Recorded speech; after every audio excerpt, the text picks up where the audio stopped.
படிச்சீங்களா? புரியல.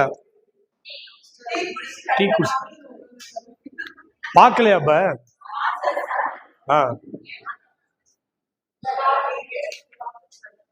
இருக்கா கொஸ்டின்ல? கொஸ்டின் பேப்பர் எல்லாம் கேட்டிருக்காங்களா? இது பழைய இதுல வந்திருக்கும் பாருங்க, அடைமொழி பெயர்கள். சரி, லஞ்ச் பிரேக்ல பாருங்க. புரியல? சாப்பிட்டு வந்து பாருங்க, ஜாலியா. ஏன் மேடம்? என்ன மேடம் அப்படி சொல்றீங்க? அப்படிலாம் இல்ல.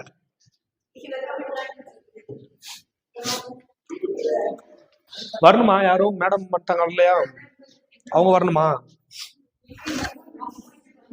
3 பேரு.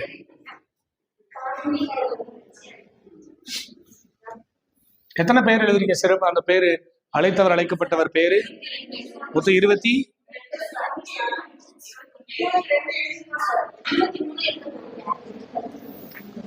எழுத போறது 23.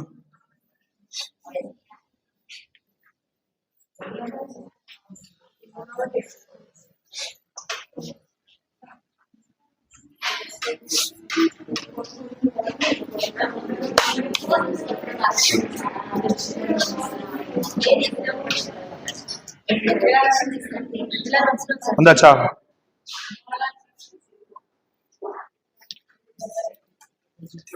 எழுதிக்கோங்க. 23வது.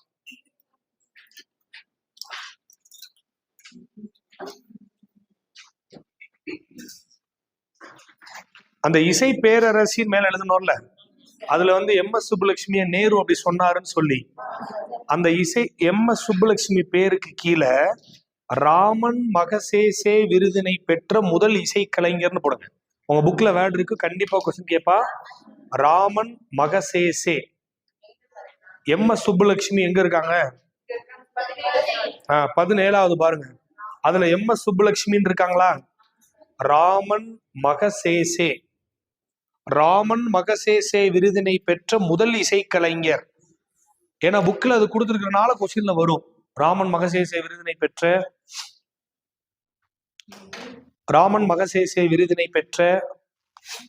முதல் மகசேசே. ராமன் மகசேசே விருதினை பெற்ற முதல் இசைக்கலைஞர்.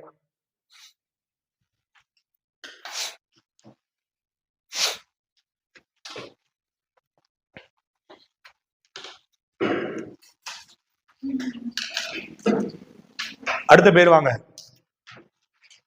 புதுநெறி கண்ட புலவர்.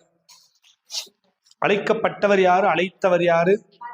புதுநெறி கண்ட புலவர் வள்ளலார். அவரை அவ்வாறு அழைத்தவர் பாரதியார். புதுநெறி கண்ட புலவர்.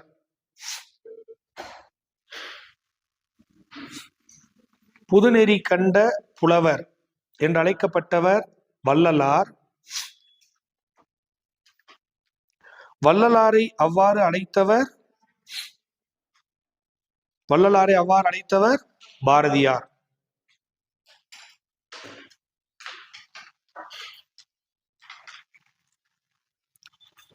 போட்டீங்களா? அடுத்து வாங்க. சரஸ்வதி.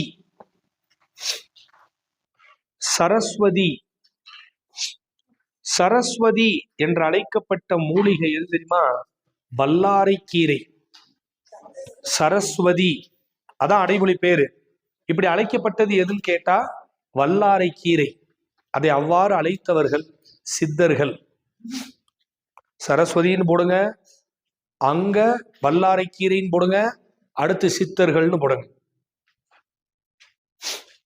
சரஸ்வதி வல்லாரைக்கீரை. ஏன்னா வல்லாரைக்கீரைக்கு என்ன ஆற்றல் உண்டு? நினைவாற்றல் சொல்லுவாங்க இல்லையா? வல்லாரைக்கீரை. சரஸ்வதி என்று அழைக்கப்பட்டது வல்லாரைக்கீரை. அதை அழைத்தவர்கள் சித்தர்கள். அடுத்து வாங்க. ஞானப்பச்சிலை.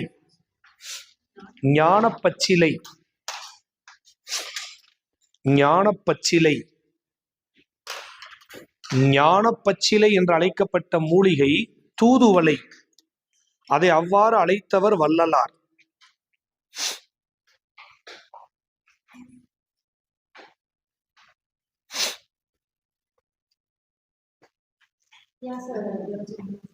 என்ன என்ன sister?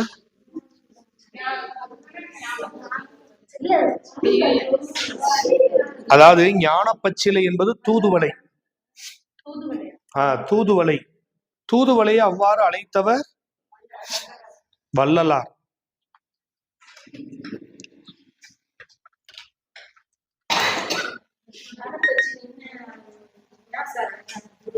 ஞானப்பச்சிலைன்னு அவர் சொன்னாரு. ஏன்னா அது கிட்டத்தட்ட என்னது, நோய் தீர்க்கும் மூலிகையாக மட்டுமல்லாமல் என்னது, தன் உணர்வை தெளிவிக்கும் ஒரு மூலிகையாகவும் கருதப்பட்டது. அதனால என்னது, ஞானத்தை தருகிற ஒரு பொருளாக ஞானப்பச்சிலை அப்படி மென்ஷன் பண்ணா வள்ளலார். ஏன்னா தூதுளை, சிங்கவல்லி, ஞானப்பச்சிலை என்று 3 பேர் அந்த இதுக்கு உண்டு. அப்ப சித்தர்கள் வல்லாரை கீரையை சரஸ்வதின்னு சொன்னாங்க. அது மாதிரி வள்ளலார் தூதுவளையை ஞானப்பச்சிலைன்னு குறிப்பிட்டார். ஓகேவா? அந்த மூலிகை யாரு இப்படி சொன்னான்னு கேட்பாங்க கொஸ்டின்ல. அப்படி கேட்டாங்கன்னா அது யாருன்னு சொல்ல தெரியும், அவ்வளவுதான். எது சிஸ்டர்?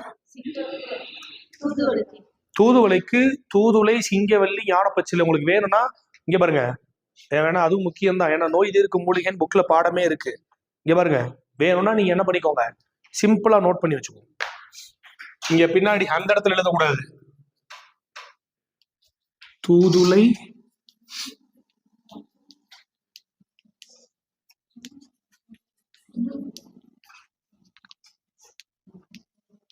இது எல்லாம் சேர்ந்தது எது? குமரி. அப்படின்னா குமரி கண்ட நோய்க்கு குமரி கொடு சொல்றாங்கல்ல.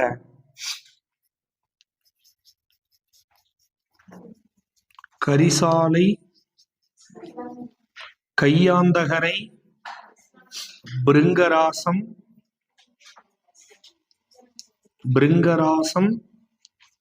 தேகராசம், இது எல்லாம் சேர்ந்தது கரிசலாங்கண்ணி.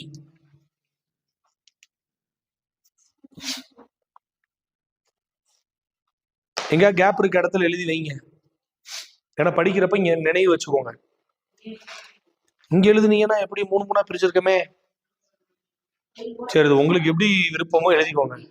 ஆனா குழப்பம் வராம இருந்தா சரிதா.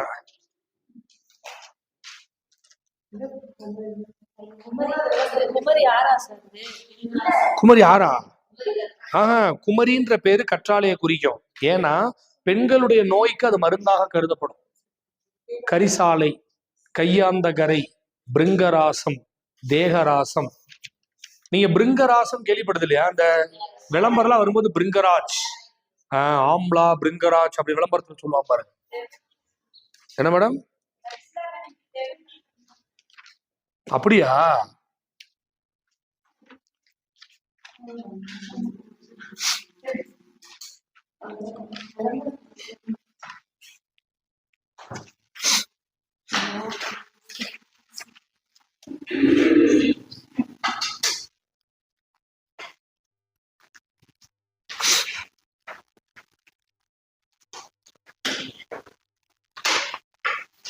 இல்லீங்களா?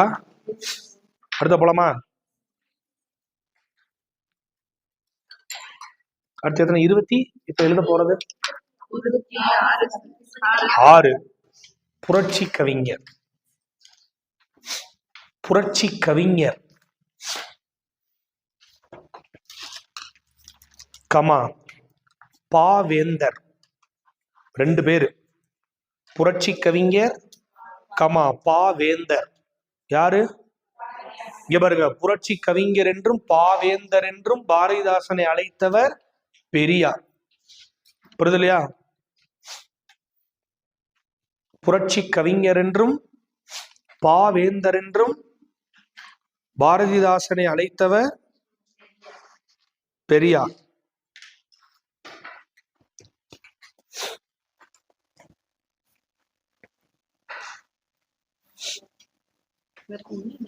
புரட்சி கவிஞர், பாவேந்தர், பாரதிதாசன் அழைத்தவர் பெரியார். அடுத்த பேரு புரட்சி கவி. புரட்சி கவி என்று பாரதிதாசனை அழைத்தவர் அறிஞர் அண்ணா. கவி வேற, கவிஞர் வேற. இதேதான். புரட்சி கவி என்றும் பாவேந்தர் என்றும் அழைக்கப்பட்டவர் பாரதிதாசன், அழைத்தவர் பெரியார். புரட்சி கவி என்று அழைக்கப்பட்டவர் பாரதிதாசன். அவரை அவ்வாறு அழைத்தவர் அறிஞர் அண்ணா. இங்க பாருங்க, புரட்சி கவின்னு சொன்னது அறிஞர் அண்ணா, புரட்சி கவிஞர்னு சொன்னது பெரியார். அதுதான் முக்கியம். கொஸ்டின்ல அதை தான் போட்டு குழப்புவான். நீ இதுக்கு அதையோ அதுக்கு இதையோ போட்டு எழுதிற கூடாது, கவனம்.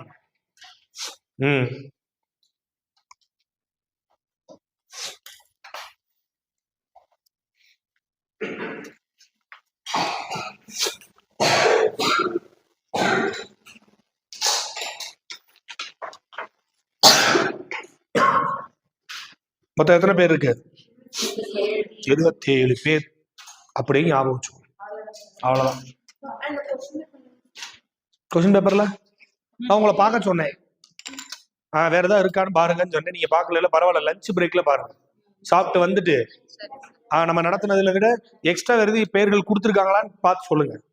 அடுத்து போலாமா? இப்ப நோட்டை நேரா வச்சுக்கலாம். நோட்டை நேரா வச்சுக்கலாம்.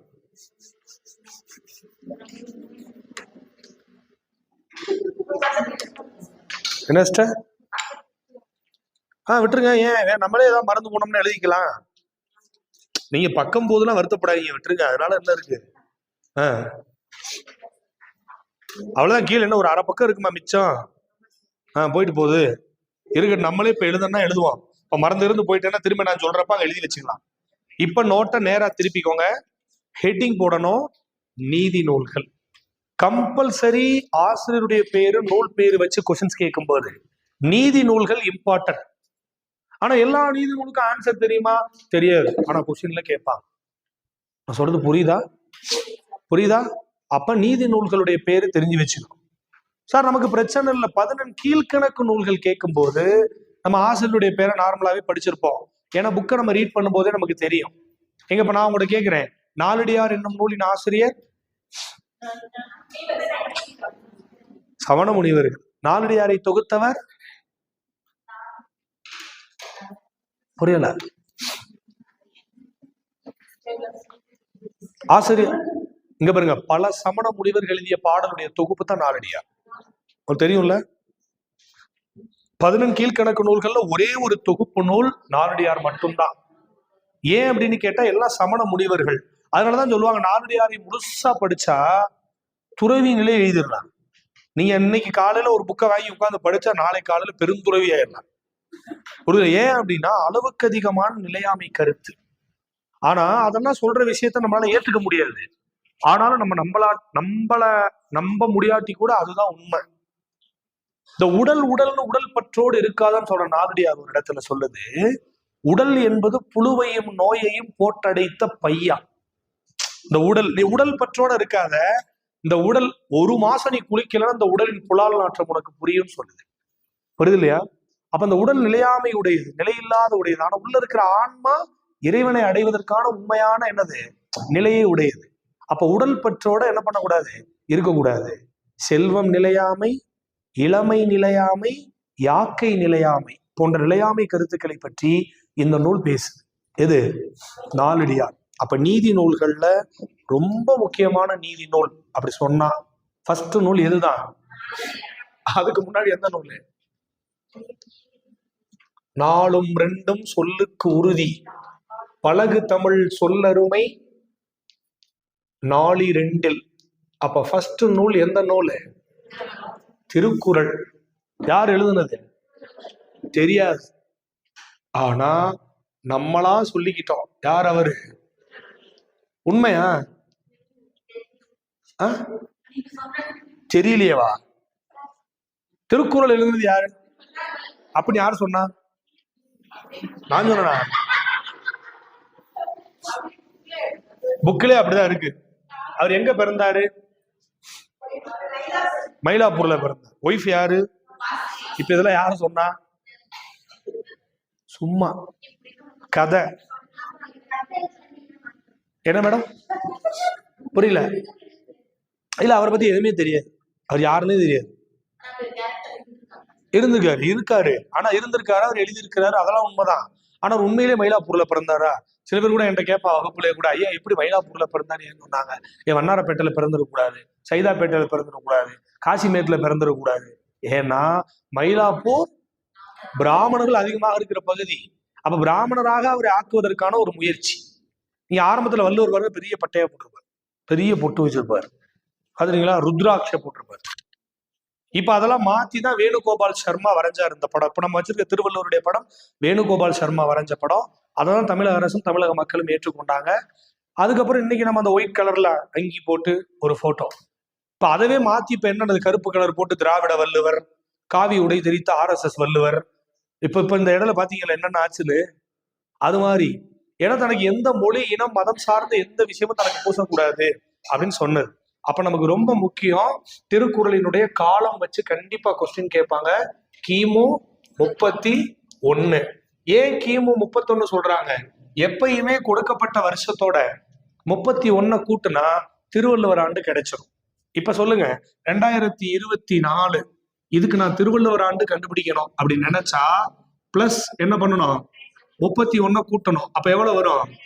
2055. இப்ப இந்த வருஷத்துக்கான திருவள்ளுவர் ஆண்டு 2055. ஏன்னா எந்த வருஷம் உங்களுக்கு கொடுத்தாலும் கொடுப்பாங்க, ஏதாவது ஒரு வருஷம் கொடுத்து இந்த வருஷத்துக்கு திருவள்ளுவர் ஆண்டு கண்டுபிடின்னு சொன்னா பிளஸ் 31 சேர்த்துக்கிட்டா அந்த திருவள்ளுவர் ஆண்டு எதுன்றது என்ன பண்ணிடும்? கிடைச்சிடும். ஓகேவா? திருவள்ளுவர்னு சொல்றப்ப நம்ம என்னது, அவர் என்ன திருவள்ளுவர்னு சொல்றாங்க, அவ்வளவுதான். அதை மட்டும் நினைவு வச்சுக்கோங்க போதும். புரியுது இல்லையா? நூலினுடைய சிறப்பு என்னது? திருக்குறள் நூலினுடைய சிறப்பு என்ன சிறப்பு? உலக பொதுமறைன்னு சொல்லுவோம், தமிழ் வேதம் சொல்லுவோம், பொய்யாமொழின்னு சொல்லுவோம், உத்தர வேதம் சொல்லுவோம், வாயுரை வாழ்த்துன்னு சொல்லுவோம். நிறைய பேர் அதுக்கு உண்டு. நீங்க புக்ல படிக்கிறப்ப படிப்பீங்க. புரியுது இல்லையா? அதே மாதிரி திருவள்ளுவருக்கும் நிறைய பேர் உண்டு. உண்டு இல்லையா? புரியல? பொய்யாமொழி, பொய்யாமொழி புலவர், சென்னா போதார், மாதானுபங்கி, தேவர், முதற்பாவலர், பெருநாவலர், பொய்யில் புலவர். வருது இல்லையா? அது மாதிரி நிறைய நீங்க சொல்லுவீங்க. ஆனாலும் திருக்குறளுக்கு என்ன சிறப்பு அப்படின்னா தமிழ் வேதம் அல்லது உத்திர வேதம் என்று அழைக்கப்படும் சிறப்பினை உடைய நூல். அப்ப திருக்குறளுக்கு என்ன பேரு? தமிழ் வேதம் அல்லது என்னதான் உத்திர வேதம். அடுத்து என்னது? வாயுரை வாழ்த்து என்று அழைக்கப்படும் சிறப்பினை உடைய நூல். விக்டோரியா மகாராணி காலையில் கண் விழித்தவுடன் படிக்கும் நூல் எது? திருக்குறள். காந்தியடிகளுக்கு மிகவும் பிடித்தமான நூல் எது? காந்தியடிகளுக்கு மிகவும் பிடித்தமான நூல் எது? திருக்குறள். காந்தியடிகளுக்கு திருக்குறளை அறிமுகம் செய்து வைத்தவர் யாரு? ஏதோ ஒரு எழுத்தாளர். அவருடைய எழுத்துலதான் பாக்குறாரு இது என்னது அப்படிங்கிறப்பதான் இது சொன்னாங்க. தமிழ்ல இருக்க திருக்குறள். அண்ணல் காந்திக்கு திருக்குறளை அறிமுகம் செய்து வைத்தவர் டால்ஸ்டாய். போரும் அமைதியும் ஒரு நூல் எழுதினார்ல, தெரியுமா தெரியாதா? டால்ஸ்டாய். அப்ப காந்தியடிகளுக்கு மிகவும் பிடித்த நூல் எது? திருக்குறள். திருக்குறளை காந்தியடிகளுக்கு அறிமுகம் செய்து வைத்தவர் யாரு? டால்ஸ்டாய்.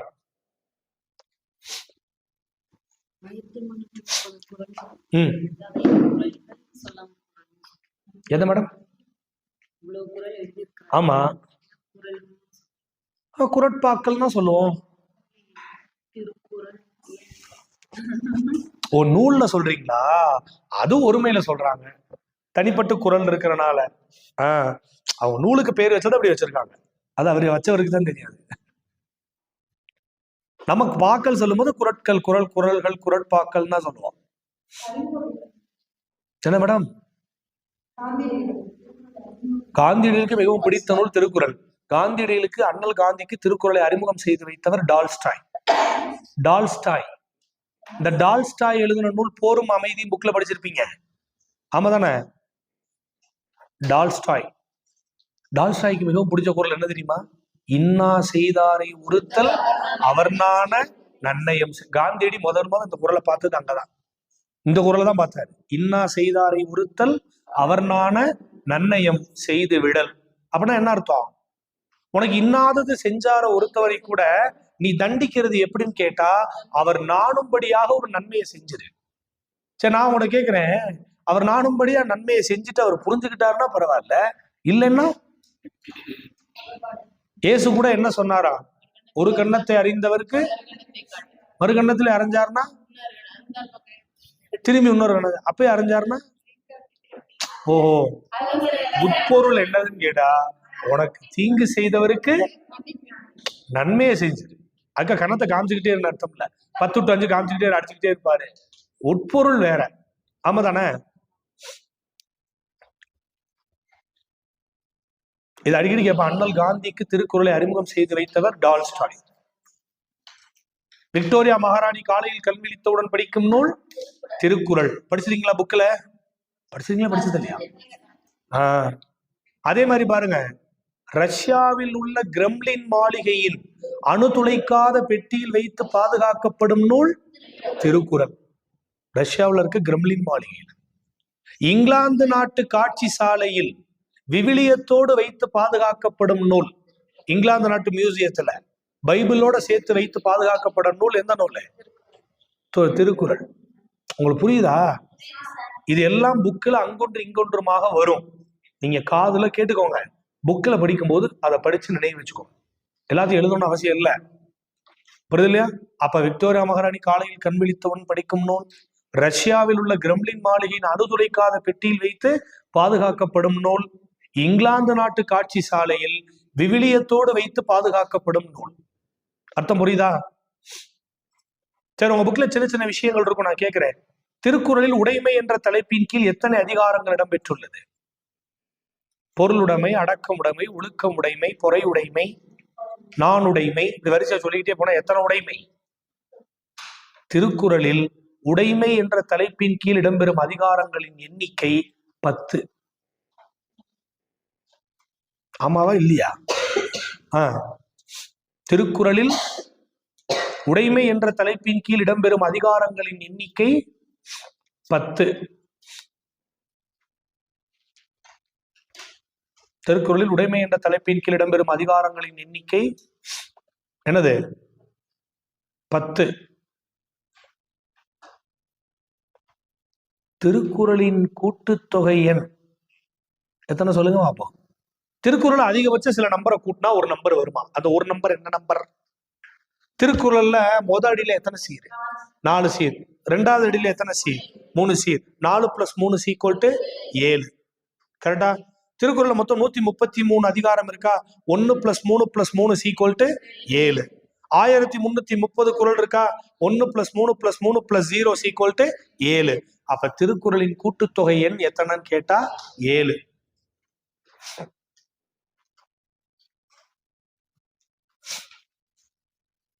திருக்குறளின் கூட்டுத்தொகை எண் எத்தனையா? 7. போட்டீங்களா? அடுத்து கவனிங்க. திருக்குறளில்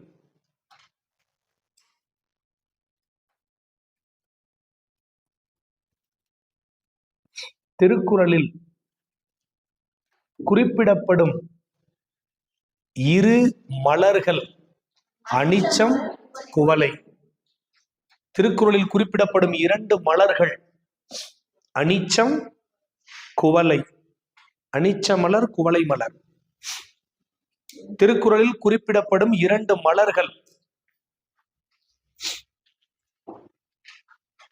திருக்குறளில் குறிப்பிடப்படும் 2 மலர்கள் அனிச்சம், குவளை. பாயிண்டா தான் எழுதுறீங்க. பேராகிராஃப் டைப்ல இழுத்து பிடிச்சி எழுதக்கூடாது, அப்புறம் அம்மஞ்சலி பிரயோஜனம் இல்லை. அப்ப திருக்குறளில் குறிப்பிடப்படும் 2 மலர்கள். அடுத்து சொல்லுங்க, திருக்குறளில் குறிப்பிடப்படும் 2 மரங்கள். பனை மரம், மூங்கில் மரம். கரெக்ட். அதான் சொல்றீங்களே, அப்புறம் என்ன புக்கை படிக்கலன்றீங்க? புரியல? ஓ, நேத்தான் படிச்சீங்களா? திருக்குறளில் குறிப்பிடப்படும் 2 மரங்கள், பனை, மூங்கில். அதாவது பனைமரம், மூங்கில் மரம். திருக்குறளில் குறிப்பிடப்படும் ஒரே விதை குன்றின் மணி. குன்றின் மணி அல்லது குன்றிமணி இருக்குல்ல, இது தெரியுமா? குன்றிமணினா அந்த விதையோட பேரு. திருக்குறளில் குறிப்பிடப்படும் ஒரே விதை குன்றிமணி விதை. குன்றிமணினா இந்த பிள்ளையாருக்கு கண்ணு வைப்பாங்க, பாத்துறீங்களா? களிமண்ல பிள்ளையார் செஞ்சுட்டு அந்த கண்ணு ஒண்ணு கருப்பு சிவப்புமா இருக்கும், அதை கண்ணில் வைப்பான். அந்த கண் அளவு இருக்கிற அதுதான் குன்றிமணி. குன்றிமணி. அதைத்தான் தமிழ்ல குண்டுமணிப்பான். வீட்டுல குண்டுமணி தங்கம் கூட இல்ல சொல்றாங்கல்ல, ஒரு சின்ன தங்கம் கூட. எது மேடம்? சாப்பிட்டா செத்து போயிருவாங்களா? என்ன இப்படி சொல்றீங்க? அப்படியா? அது வேறையா? போறப்போ ஒரு 20-30 வாங்கிட்டு போயிருவோம். யாருக்கு வேணும்னா? இல்ல, அது கடிக்க முடியும், அது கடமா தானே இருக்கும். சரி சரி சரி சரி, அது வேறையா? எனக்கு இன்னைக்கு தான் இதுவே தெரியும். அடுத்து, திருக்குறளில் குறிப்பிடப்படும் ஒரே பழம் நெருஞ்சி பழம். திருக்குறளில் குறிப்பிடப்படும் ஒரே பழம்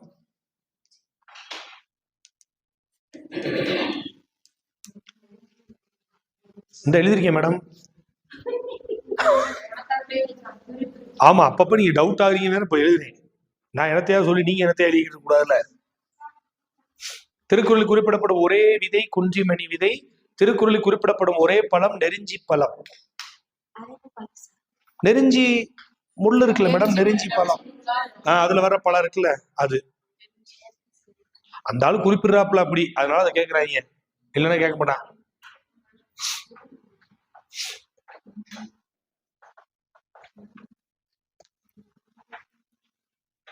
ஓகேவா? அப்ப இந்த மரங்கள், மலர்கள், விதை, இதை வச்சுலாம் கொஸ்டின் வரும்.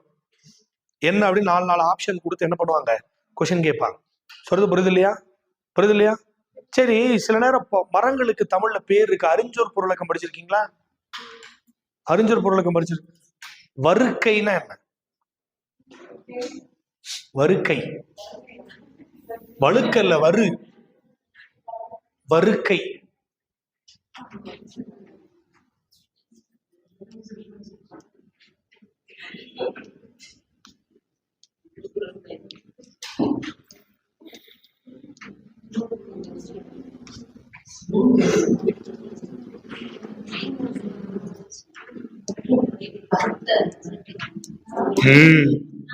கரெக்ட். யாரும் சொன்னீங்களே, யார் சொன்னா? கை தட்டுங்க. என்ன பாரு, என்கரேஜ் பண்ற மைண்ட் அவங்களுக்கு தான் இருக்கு. சரி, இப்ப சொல்லுங்க, வருக்கைனா?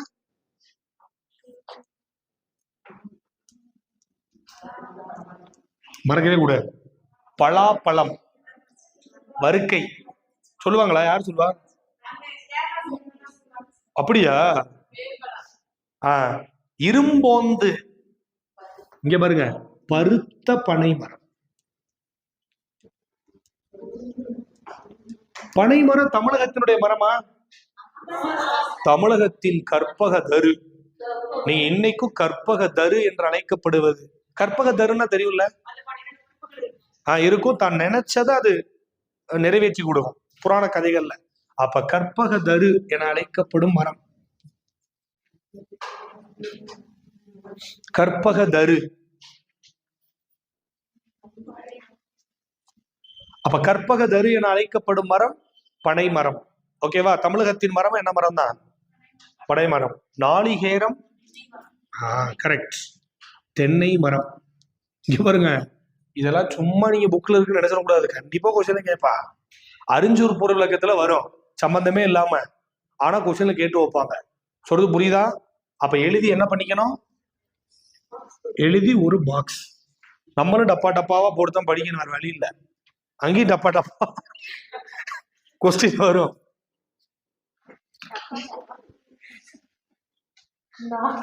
என்ன? நாளிகேரம். புக்கு படிக்க படிக்க படிக்கதான் இதெல்லாம் ஆல்ரெடி புக்ல இருக்குன்னே தெரியும். ஆல்ரெடி படிச்சவங்களுக்கு இப்ப நான் சொல்லும் போது நினைவுக்கு வரும்.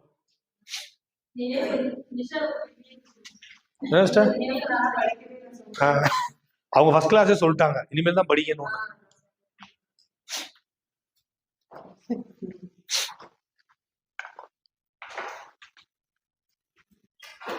கற்பக தரு என புகழப்படும் மரம் பனை மரம்.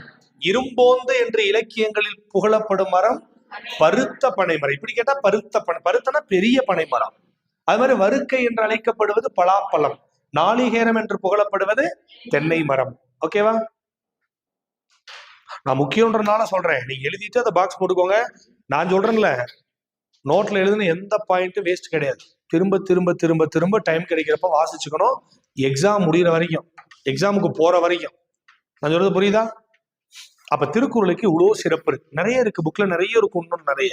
ஆனாலும் திருக்குறளுக்கு இவ்வளவு சிறப்பு உண்டு. புரியுது இல்லையா? இப்ப நீதி நூல்ல ஃபர்ஸ்ட் நூல்ல என்ன சொல்லியிருக்கேன்? திருக்குறள் சொல்லியிருக்கேன். ஓகேவா? இப்ப நான் அடுத்து சொல்ல போறேன் நாலடியார். அடிச்சிடவா?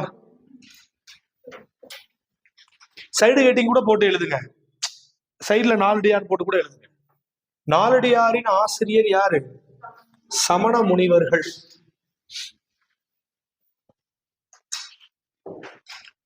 நாலடியாருடைய ஆசிரியர் சமண முனிவர்கள்.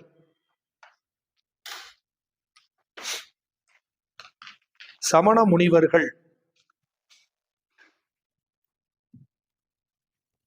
தொகுத்தவர் யாருன்னா பதுமனார். நாலடியாரை தொகுத்தவர் யாரு?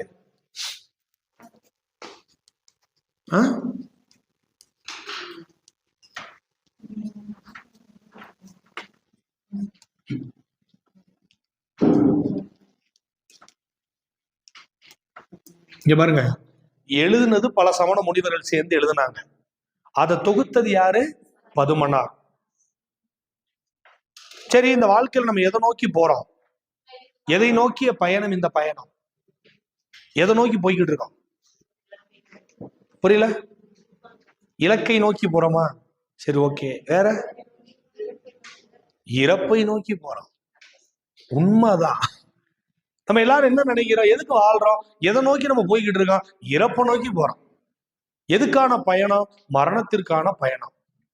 என்ன சார் இப்படிலாம் சொன்னா எப்படி சோறு சாப்பிட மனசு வரும் அப்படின்னா அதுதான் உண்மை. வள்ளுவன் சொல்ற சமண முனிவர்கள் ஒரு பாட்டுல, நீங்க பாரு, நாள் போது நாள் போது நாள் போது நாள் போதுன்னு சந்தோஷப்படாது. ஓகேவா? உன்னை நோக்கி யமன் ஒவ்வொரு நாளும் வந்துகிட்டு இருக்கான் வந்துட்டு இருக்கான் வந்துட்டு இருக்கான்னு நினை. அப்பதான் இருக்கிற நாட்களில் ஆக்கப்பூர்வமான செயல்களை நீ என்ன பண்ணுவ? செய்வ. சில பேர் சொல்றோம்ல, அப்பா இன்னைக்கு ஒரு நாள் எப்படி பொழுது போகும்னு நினைச்சேன். பரவாயில்ல, தமிழ் கிளாஸ் 10 to 5 ஜாலியா 4 கதை சோழி முடிஞ்சு சூப்பரா கிளாஸ் போச்சு.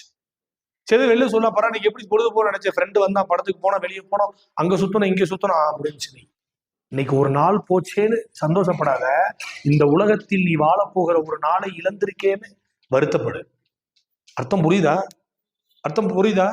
சென்றன சென்றன வாழ்நாள் செருத்து உடன் வந்தது வந்தது கூற்று. சார் இப்படி சொன்னது ஏத்துக்க முடியாதான்? ஆனா ஏத்துக்க முடியாட்டாலும் அதான உண்மை. ஒரு புணத்தை தூக்கிட்டு போறான் ஒரு 4 பேர் சேர்ந்து. சமண முனிவர் எழுதுனா, இறம் செத்த ஒருவரை சாக போற 4 பேர் தூக்கிட்டு போறான்னு எழுதுனா. பாட்டு புரியுதா உங்களுக்கு? அவன் செத்துட்டா, நீ எப்படினாலும் ஒரு நாள் கண்டிப்பா சாக போற. அப்ப செத்த ஒருவனை சாக போற 4 பேர் தூக்கிட்டு போனாங்க. அப்ப சார் அதுதானே உண்மை. ஆனா நிலையாமை நிலையாமை நிலையாமை, அளவுக்கு அதிகமான நிலையாமை. நிலையாமை ஒரு அளவுக்கு தான் ஒரு பொருத்தணும். எப்ப பார்த்தாலும் நீ செத்து போயிருவேன், நீ சாகரக்குள்ள எப்படி இரு, நீ சாகரக்குள்ள நல்லது செய்ய அப்படின்னா இப்ப சாகுற மாதிரிதான் இருக்கு நமக்கே. உடனே தூக்கு பொண்ணும் போலே தோணும். ஆமாண்ணே. ஏன்னா சமண முனிவர்கள் முற்றிலும் நிலையாமையை வற்புறுத்துறவங்க. திருக்குறளை காட்டிலும் அதிகமான நிலையாமை கருத்தை வற்புறுத்துகிற நூல் எதுதான்? எதுதான்? நாலடியார் தான். நீங்க படிச்சு பார்த்தா ரொம்ப செல்வம் நிலையில்லாத. நீங்க செல்வம் இன்னைக்கு, அதான் நாலடியார் சொல்றாரு, ஒரு சமண முனிவர், நீங்க என்கிட்ட இருக்கும், நாளைக்கு உங்ககிட்ட இருக்கும், உன் நண்பர்கிட்ட போயிடும், உன் உறவினர்கிட்ட போயிடும், திரும்ப ஓன்ட்ட வரும். ஒரு இடத்துல இருந்து செல்வம் நிக்காதான். அதனாலதான் அதுக்கு பேர் என்னது? செல்வோம் செல்வோம் செல்வோம்னு இருக்கிறதா செல்வம். இங்க இருந்து எங்க செல்வம், அங்க இருந்து எங்க செல்வம், இப்படியே போகுமா? புரியுது இல்லையா? அப்ப அளவுக்கு அதிகமான நிலையாமை கருத்து. ஆனாலும் அக்காலத்தில் உயர்ந்த தொழிலாக கருதப்பட்டது என்னது? அக்காலத்தில் உயர்ந்த தொழிலாக கருதப்பட்டது என்னது? உழவு தொழில். உழுவார் உலகத்தாருக்கு ஆணி அஃதாற்றாது எழுவாரை எல்லாம் பொறுத்து. நேத்தான படிச்சோம். அப்ப உழுபவர் உலகத்திற்கு என்ன போன்றவர்? அச்சாணி போன்றவர். உலகம் ஒரு தேரான். உலகத்தை ஒரு தேர் மாதிரி வச்சுக்கோங்க. இந்த தேருக்கு ஒரு அச்சாணி வேணும்ல, அது யாருன்னு கேட்டா இந்த உலக மக்களுடைய பசிப்பிணியை தீர்க்கின்ற உழவர்கள். அர்த்தம் புரியுதா? அப்ப உழுபவர் உலகத்தாருக்கு என்னவாக இருக்காங்கன்னா அச்சாணியா இருக்காங்க. திருக்குறள் சொல்லுதுல, அதே நாலடியார் சொல்லுது, இந்த உழவு தொழில் செய்து சேர்த்த பணத்தை கூட நீ பிறருக்காக உதவி செஞ்சு வாழ். அர்த்தம் புரியுதா? இன்னைக்கு உனக்கு எல்லாம் நல்லா தான் இருக்கும், நாளைக்கு நீ வருத்தப்படுவ. எப்ப? மரண படுக்கையில் படுத்திருக்கிற போது, ஐயோ நம்ம அடுத்தவங்களுக்கு எதுவுமே செய்யலையே, நம்ம யாரும் எதுக்கு எதுவும் கொடுத்து உதவலைன்னு அப்போ உனக்கு தோணும்னு சொன்னான். அர்த்தம் புரியுதா? பகடு நடந்த கூழ் பல்லாரோடு உண்க, அகடூரை யார் மாட்டும் நில்லாது செல்வம் சகடக்கால் போல வரும். நான் பாட்டு வண்டி சக்கர மாதிரி செல்வம் சுத்தி சுத்தி சுத்தி வரும். அதுக்குள்ள நல்லது செய். 10 ரூபா இருக்கா, அதை ஒரு 2 ரூபா அறம் செய், அடுத்தவங்களுக்கு கொடுத்து உதவு. இல்லாத நேரம் என்கிட்ட இல்ல நான் கொடுக்கலன்னு சொல்லாத, இருக்கிற போது மற்றவருக்கு அறம் செய்து உதவு, அது மிகப்பெரிய உயர்வை கொடுக்கும்னு சொன்னா. அதனாலதான் இன்னைக்கும் நாலடியாருக்கு வேளாண் வேதம் அல்லது வேளாண்மை வேதம் என்று பெயர். அர்த்தம் புரியுதா? அப்ப வேளாண் வேதம் அல்லது வேளாண்மை வேதம் என்று புகழப்படும் நூல் வேளாண் வேதம், வேளாண்மை வேதம்.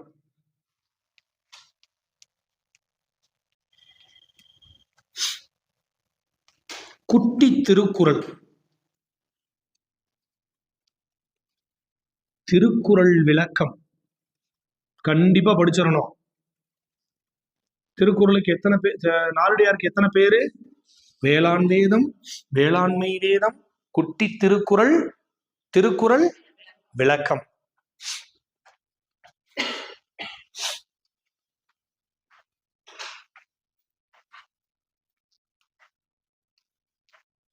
நாலடியார்ல மொத்தம் எத்தனை பாட்டு இருக்கு? நாலடியார்ல மொத்தம் எத்தனை பாட்டு இருக்கு? 400 பாட்டு. அதனாலதான் அந்த நூலுக்கு இன்னொரு பேரு நாலடி 400.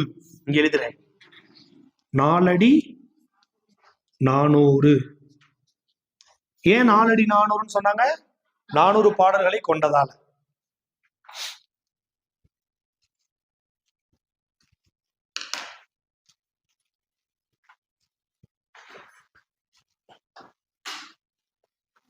அடுத்த கொஸ்டின் என்ன கேட்பாங்க தெரியுமா? கண்டிப்பா ரிப்பீட்டட் கொஸ்டின், எந்த எக்ஸாம் வந்தாலும் இந்த கேள்வி இருக்கும் கண்டிப்பா. நாலடியார் வச்சு கொஸ்டின் கேட்டா என்ன தெரியுமா? 1 கல்வி அழகே அழகு, 2 கல்வி கரையில கற்பவர் நாள் சில என்ற பாடல் அடிகள் இடம்பெற்ற நூல் இது. இந்த உலகத்துல எது அழகு? கல்விதான் அழகு. இங்க பாருங்க, கல்வி அழகே அழகு, இது ஒரு பாட்டு. குஞ்சி அழகும் கொடுந்தானை கோட்டழகும் மஞ்சள் அழகும் அழகல்ல, என்னது? கல்வி அழகே அழகு அப்படின்னு ஒரு பாட்டு.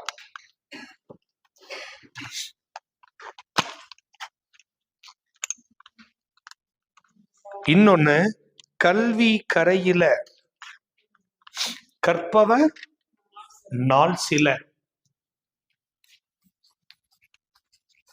நான் இடம் அங்க 10 இங்க எழுதுறேன், நீங்க ஒன்னொன்னாதான் எழுதுறீங்க.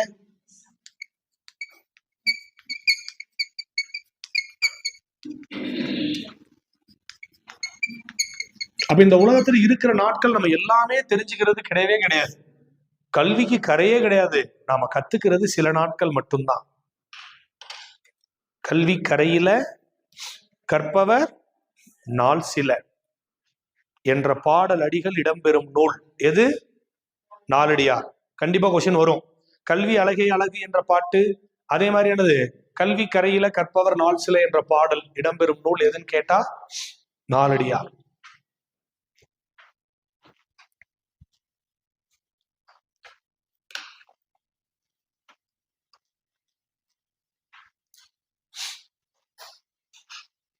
எழுதிங்களா? இங்க பாருங்க, நாலடியார் சொன்ன அடுத்த முக்கியமான விஷயம் உங்க புக்ல இருக்கு. நட்புக்கு கரும்பை உவமையாக கூறும் நூல் எதுன்னு கேட்பாங்க. நல்லவருடைய நட்பு எப்படிப்பட்டதுன்னா அடிக்கரும்பு மாதிரி இருக்குமா, புரியுது இல்லையா? பண்பில்லாதவர்களுடைய நட்பு எப்படி இருக்கும்னா நுனிக்கரும்பு மாதிரி இருக்குமா. சரி, நான் கேட்கிறேன், அடிக்கரும்பு எப்படி இருக்கும், நுனிக்கரும்பு எப்படி இருக்கும்? அடிக்கரும்பு நல்ல இனிப்பா இருக்கும், அது நல்ல நட்பு. நல்லவர்களுடைய நட்பு அடிக்கரும்புமா இருக்கும். கீழ்குணமுடைய கயவர்களினுடைய நட்பு எப்படி இருக்கும்? மேல் கரும்பு மாதிரி இனிப்பே இல்லாம, புரிதல, சுவை உணர்வே இல்லாம இருக்கும். அதுதான் அவங்க சொல்றாங்க. அப்ப நட்புக்கு உவமை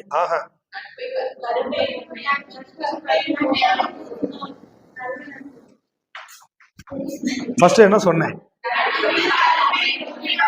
ரைட். நட்புக்கு கரும்பை உவமையாக கூறும் நூல் நாலடியார்.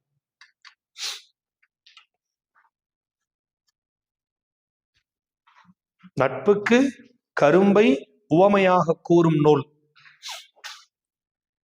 நீங்க புரிஞ்சுக்கோங்க, நல்ல ஒரு நட்புனா அடிக்கரும்பு இருக்கும். கீழ்குணமுடையவருடைய நட்பு கயவர்களுடைய என்னது நட்பா இருந்தா அது மேல் கரும்பை போல இருக்கும் அப்படி சொல்லி மென்ஷன் பண்ணி சொல்றாங்க. ஓகேவா? சொல்றது புரியுதா? அடுத்தது வாங்க, தமிழ்ல 2 நூலுக்கு சிறப்பு. நான் அப்ப சொன்னேன் பாருங்க, பழகு தமிழ் சொல்லருமை 4 4ம் 2ம் சொல்லு குருதி, ஆளும் வேலும் பல்லு குருதி. 4 அப்படின்னா 1 எதை குறிக்கும்? இதுல 4 என்பது நாலடியாரை குறிக்கும், 2 என்பது திருக்குறளை குறிக்கும். அதே மாதிரி கவனிங்க, தமிழுக்கு கதி என புகழப்படும் நூல்,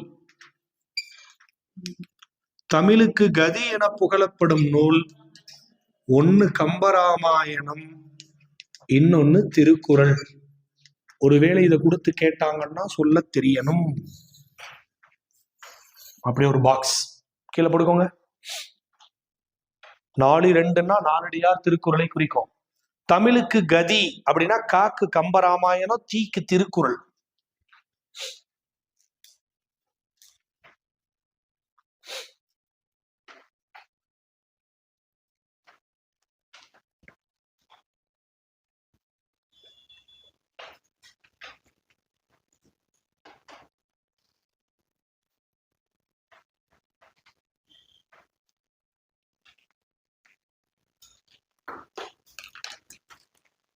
எழுதியாச்சா?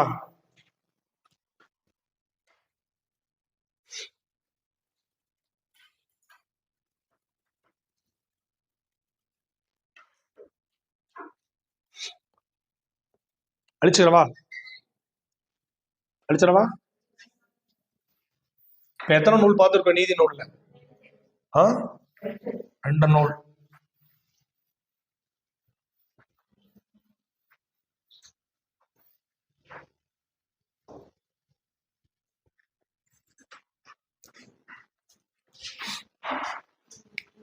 கவனிங்க, நாலுடையா காலம்லாம் முன்ன பின்ன மாத்தி சொல்றேன். காலம் நீங்க தேவையில்லை, உங்களுக்கு வேணும்னா நானே சொல்லிடுறேன். புரியுது இல்லையா? இது சங்கம் மருவிய காலம், அதாவது கிமு 3 கிபி 3 வரைக்கும். புரியுது இல்லையா? சங்க காலம் கிபி 3 கிபி 6 வரைக்கும் சங்கம் மருவிய காலம். அதுக்குள்ள தோன்றியதாக சொல்லப்படுது. அப்ப 4ஆம் நூற்றாண்டு அந்த ரேஞ்ச், 4-5.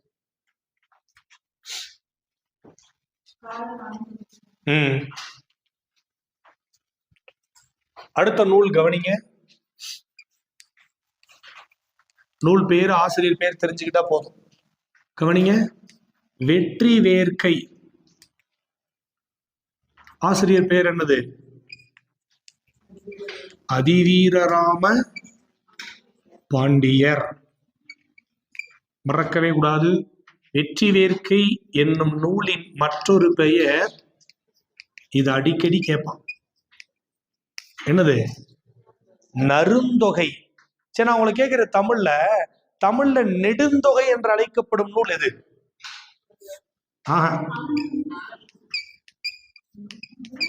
தமிழ்ல நெடுந்தொகை என்று அழைக்கப்படும் நூல்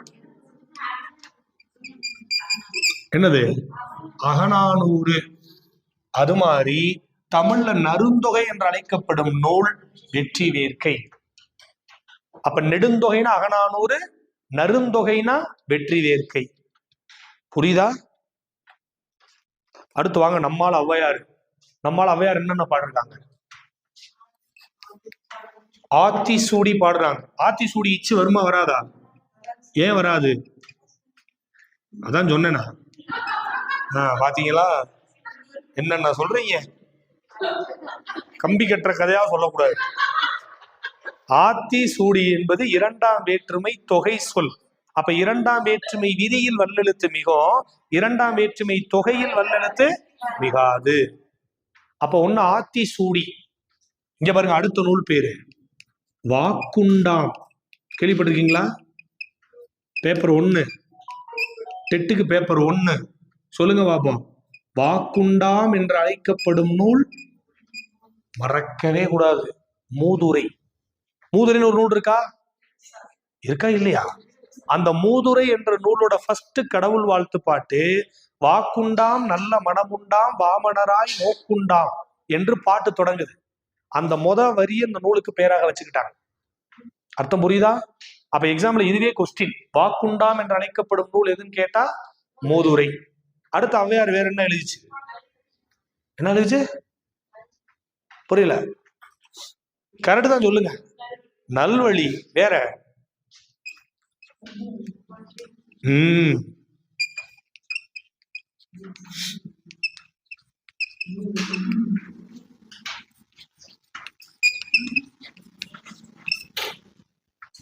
இங்க பாருங்க, இது எல்லாம் சேர்ந்தது யார் பாடினது? ஔவையார். ஔவையார் மொத்தம் எத்தனை பேரு? 2 பேரா? ஔவையார் மொத்தம் 6 பேரு. 6 ஔவையார் இருந்திருக்காங்க. புரியுது இல்லையா? ஔவை என்ற நாடக நூலை எழுதி இன்குலாப் அதை நிரூபிச்சிருக்கிறார். 6 ஔவை யார் யாரு? தனிப்பாடல் பாடினது ஒண்ணு, சங்க காலத்துல இருந்த ஔவை வேறு. புரியுது இல்லையா? அதுக்கப்புறம் பின்னாடி வந்து ஆத்திச்சூடி எழுதின ஔவை வேற. இப்ப இங்க கொஸ்டின் வரும். இம்பார்ட்டன்ட் பேப்பர் 1க்கு. பேப்பர் 1க்கு அடிக்கடி ஒரு கொஸ்டின் கேட்பான். என்ன தெரியுமா? என்னது? மன்னனும் மாசற கற்றோனும் சீர்தூக்கின் மன்னனுக்கு தன் தேயமல்லால் சிறப்பில்லை, கற்றோருக்கு சென்ற இடமெல்லாம் சிறப்பு. இப்ப கேட்பாங்க, கற்றோருக்கு சென்ற இடமெல்லாம் சிறப்பு யார் சொன்னா? எந்த நூல்ல? மூதுரையில. கற்றது கை மண்ணளவு கல்லாதது உலகளவு யார் சொன்னா? ஔவையார். எந்த நூல்ல? நூல்ல புக்ல நூல் பேரு இல்ல, தேவையில்லை. இங்க பாருங்க, இந்த எழுதுறேன், கொந்தளிக்க கூடாது. கற்றோர்க்கு சென்ற இடமெல்லாம் சிறப்பு. அன்னைக்கு ஒன்ஸ் அப்பான் ஏ டைம் அப்படி, இன்னைக்கு அப்படியா? எந்த நூலு? மூதுரை. கற்றது கை மண்ணளவு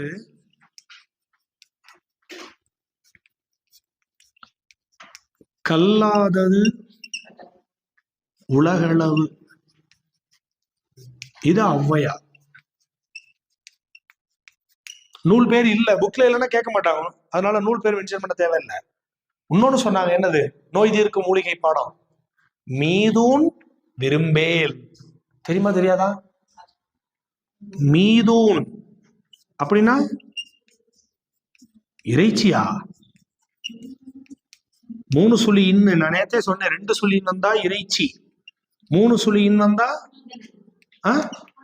உணவு. அப்ப மீதூன் விரும்பேல் சட்டி சோறு சாப்பிடக்கூடாது. அழகா சொன்னா. ஆமா தானே? நிறைய சாப்பிடக்கூடாது. நீங்க நார்மலாவே சொல்லியிருப்பாங்கல்ல, நம்ம சாப்பிடுற சாப்பாடு எப்படி சாப்பிடணும்? சாதம் குறைவா, காய்கறி அதிகமா, அதுல புரோட்டீன்ஸ் நிறைய. ஆமா தானே?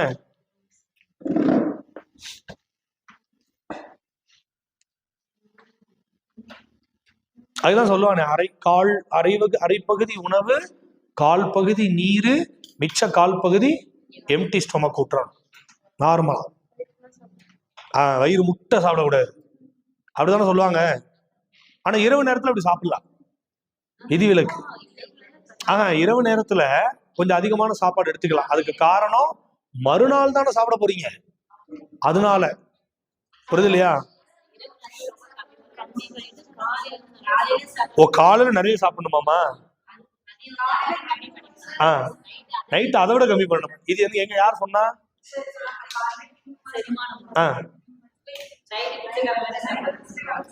பிச்சைக்காரன் எல்லா வீட்லயும் கலெக்ட் பண்ணி தானே சாப்பிடுவான். அது எப்படி? நீங்க லாஜிக் பாருங்க. பிச்சைக்காரன் மாதிரி சாப்பிடணுமா? பகல்ல நிறைய கிடைக்கும், நைட் கிடைக்காதா? இது என்னமோ தெரியல. நான் சொன்ன திருமூலருடைய திருமந்திரத்தின்படி இரவு நேரத்தில் அதிகமான உணவு சாப்பிடலாம், காலை நேரத்துல குறை. ஏன்னா காலை நேரத்துக்கும் மதிய நேரத்துக்கும் குறிப்பிட்ட இடைவெளி இருக்கும். மதியம் நம்ம உடனே சாப்பிட போறோம், ஆனா இரவு நேரத்துல நம்ம அதிகமா சாப்பிட மாட்டோம், உண்டு இல்லையா? அப்படி சாப்பிடும். புரியல? இல்ல அதுதான், அது ஒவ்வொரு ஆளும் ஒவ்வொரு மாதிரி சொல்லுவாங்க இல்லையா? அவர் யோக தத்துவத்தின் அடிப்படையில் சொல்றேன், புரியுது இல்லையா? ஏன்னு கேட்டா, அதனால சாப்பாடு அப்படின்றது அவர் வெள்ளை சாதத்தை குறிப்பிடவே கிடையாது. ஒயிட்டா இருக்கிற எந்த பொருளையும் சாப்பிடக்கூடாது, ஆமா தானே? ஒயிட் சுகர் சாப்பிடவே கூடாது, வெள்ளை கலர்ல இருக்க சோறு சாப்பிடவே கூடாது, இட்லி திங்கவே கூடாது அப்பெல்லாம் சொல்றாங்க. ஆனா இதெல்லாம் சாப்பிடாம என்ன பண்றது? நம்ம என்ன சொல்றோம், இப்பயுமே நீங்க பாருங்க, மில்லட்ஸ் சாப்பிட சொல்ற, அதிகமான மில்லட்ஸ் எடுத்துக்கணும், சிறுதானியங்கள் எடுத்துக்கணும், கருப்பு கவுனி சாப்பிடுங்க. அதெல்லாம் முதல் ரேட் எவ்வளோ? ஒரு இயல்பா இருக்கிற ஒரு நடுத்தர வர்க்கத்தால் எப்படி அதை வாங்கி சாப்பிட முடியும்? கருப்பு கவுனி சாப்பிடுங்க, சோளம் சாப்பிடுங்க, வரகு சாப்பிடுங்க, பனி வரகு சாப்பிடுங்க. ஆனா நம்ம என்ன பண்ண முடியாது, அதெல்லாம் வாங்கி. அப்ப கூடுமான மட்டில் கிடைக்கிற உணவில் அதிகமான புரோட்டீன்ஸ் என்ன பண்ணணும், எடுத்துக்கணும். டெய்லி முட்டை சாப்பிடணும், டெய்லி இறைச்சி சாப்பிடணும். அது போக என்னது, டெய்லி காய்கறிகள், அதிகமாக நார்ச்சத்துள்ள உணவுகளை உட்கொள்ளணும். முடிஞ்ச மட்டும் எப்படி சாகுறது கன்ஃபார்ம், அது கன்ஃபார்ம், அது மாற்றமே கிடையாது. அது 55, 60, 62 அது தெரியாது. ஏன்னா பாருங்க, ஒரு காலத்துல 70, 80 வயசு தான் இறப்பிற்கான வயது, உண்டா இல்லையா? இப்ப இந்திய மக்களின் சராசரி வயது இப்போதைக்கு எவ்வளவு? குறைஞ்சிச்சு. இப்போதைக்கு 55 to 60. வயது மூப்பால் கிடையாது, இடைப்பட்ட நோயா, புரியுதா இல்லையா? திடீர் ரசப்பொடி, திடீர் சாம்பார் பொடி சாப்பிட்டா திடீர்னு தான் ஏதாவது ஆகும். ஏன் திடீர்னு இறந்து போயிட்டாரு, திடீர்னு சாப்பிடாரு, திடீர்னு போயிட்டாரு, ஆமா தானே? நீ அதனால இந்த லேஸ் எல்லாம் சாப்பிடறாருல, துரித வகை உணவுல லேஸ் சாப்பிடா, அப்படி லேசா உயிர் போயிருமா? அதுக்குதான் அதுக்கு பேரு லேஸ். நீ தெரியுமா, லேசா பிள்ளைங்களுக்கு அதான் வாங்கி கொடுக்குறாங்க நம்ம எல்லாரும், ரொம்ப லேசா உயிர் போயிருமா. பரோட்டாலாம் இருக்குல்ல, பரோட்டா அதெல்லாம் ஆசைக்கு சாப்பிடலாம், அதை உணவாக சாப்பிட முடியாது. நூடுல்ஸ் எல்லாம் இருக்குல்ல, நேற்று நைட்டு கூட சாப்பிட்டுருப்பீங்க, ஆசைக்கு சாப்பிடலாம். வாரத்துல ஒரு நாள், மாசத்துல ஒரு நாள் தப்பு கிடையாது. ஆனா அதவே டெய்லி உணவாக சாப்பிடுறவங்க எல்லாம் இருக்காங்கல்ல, அவங்களுக்கு அப்ப மீதும் விரும்பே அந்த உணவே மருந்து பாடத்துல அவங்க சொன்னது. அப்ப இந்த 3 வரி பாட்டு நமக்கு முக்கியம், ஓகேவா? சரி, அறநூல்கள்ல அடுத்த அறநூல் எது அப்படின்னு இங்க பாருங்க, வெற்றி வேர்க்கை 3 சொல்லியிருக்கேன், 4வது ஆத்திச்சூடி வாக்குண்டாம் சொல்லியிருக்கேன். அடுத்து ரொம்ப ரொம்ப முக்கியமான நூல் ஏறா நன்னெறி. யாருன்னா சிவப்பிரகாச சுவாமிகள். இங்க பாருங்க, சிவப்பிரகாச சுவாமிகள், சிலர் ஆப்ஷன்ல சிவப்பிரகாசர், எல்லாம் ஒரு ஆள் தான், சிவப்பிரகாசர், சிவப்பிரகாச சுவாமிகள். அடுத்து எனக்கு ஒரு நூல் ரொம்ப பிடிக்கும், அது பேரு அறநெறிச்சாரம். கேள்விப்பட்டிருக்கீங்களா? அறநெறிச்சாரம், ஆசிரியர் முனைப்பாடியார். சிவப்பிரகாச சுவாமிகள்,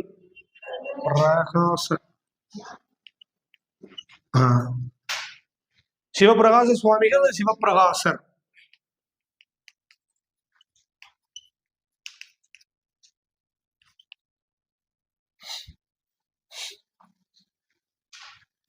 அடுத்த நூல் பேர் என்னது? அறநெறிச்சாரம். ஆசிரியர் யாரு? முனைப்பாடியார். எங்க இப்ப சொல்லுங்க, இது எல்லாத்துக்குமே தெரியுமே. யாரு? நீதிநெறி விளக்கம் குமர குருபரர்.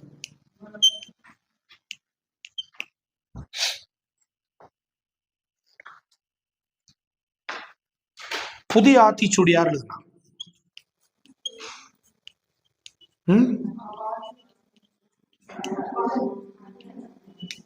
புதிய ஆத்திச்சூடி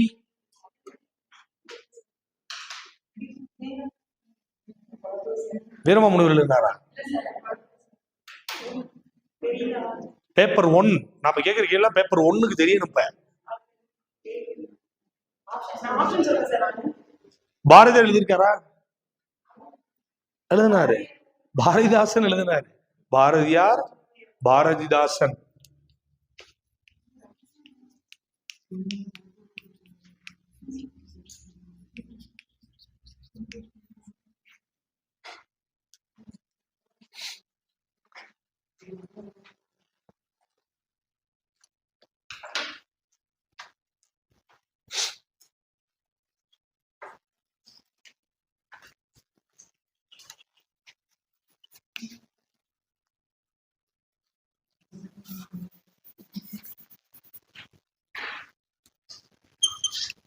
லாஸ்ட் நூலு அருங்கல செப்பு. ஆசிரியர் பேரு அருங்கல வயத்தான். அருங்கல வயத்தான்.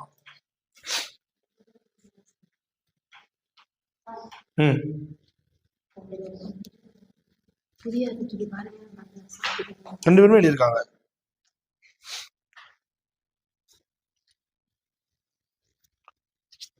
அருங்கல செப்பு என்ற நூலின் ஆசிரியர் அருங்கல வயத்தான்.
உங்க 6th புக்ல ஆத்திச்சூடி எழுதியவர் ஔவையார், புதிய ஆத்திச்சூடியை முதலாக எழுதியவர் பாரதியார்.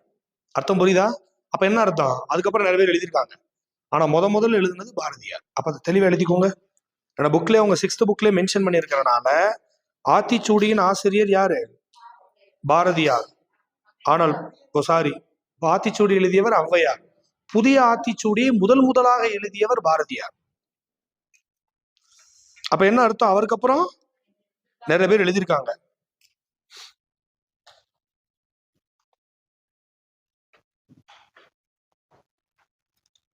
இப்ப பாரதிதாசன் எடுத்துருங்க, ஏன்னா ஸ்கூல் புக்ல இல்ல, அப்ப கண்டிப்பா கொஸ்டின்ல வராது. பாரதிதாசன் எடுத்துருங்க, ஏன்னா உங்களுக்கு புக்கை தவிர எதுவுமே இல்லை. இப்ப நீங்க எந்த புக்லன்னா நார்மலா கேட்பான் டிஎன்பிசிக்கு, நான் இங்க கேட்க மாட்டாங்க.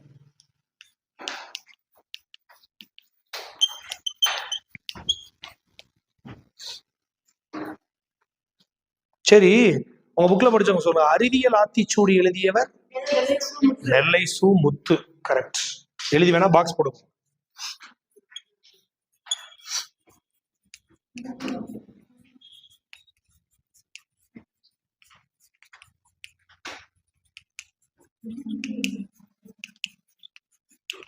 அறிவியல் ஆத்திச்சூடி எழுதியவர், இங்க பாருங்க, இது நீதி நூல் கிடையாது, ஆனா எக்ஸ்ட்ரா தெரிஞ்சுக்கணும். நான் அதை கீழே எழுதி பாக்ஸ் போட்டிருக்கேன், புரியுதா?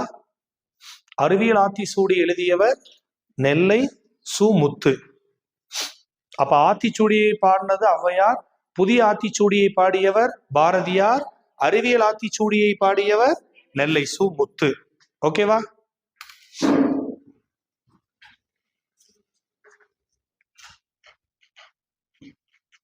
புரிஞ்சுச்சா?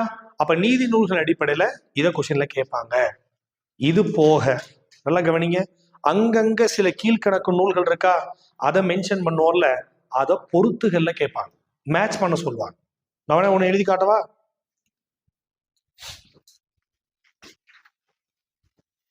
பேப்பர் 1க்கு ரொம்ப இம்பார்ட்டன்ட், புரியுதா? ஏன்னா நீங்க 1 to 6 5th இருக்குல்ல, அதுல நிறைய நீதி நூல்கள், நீதி கதைகள்லாம் பிள்ளைகள் சொல்லி கொடுப்பீங்க இல்லையா? அதனால அந்த நூல்கள் பேர்லாம் ரொம்ப முக்கியம், இம்பார்ட்டன்ட் கொஸ்டின்ஸ் அதுல இருந்து என்ன பண்ணோம் வரும்.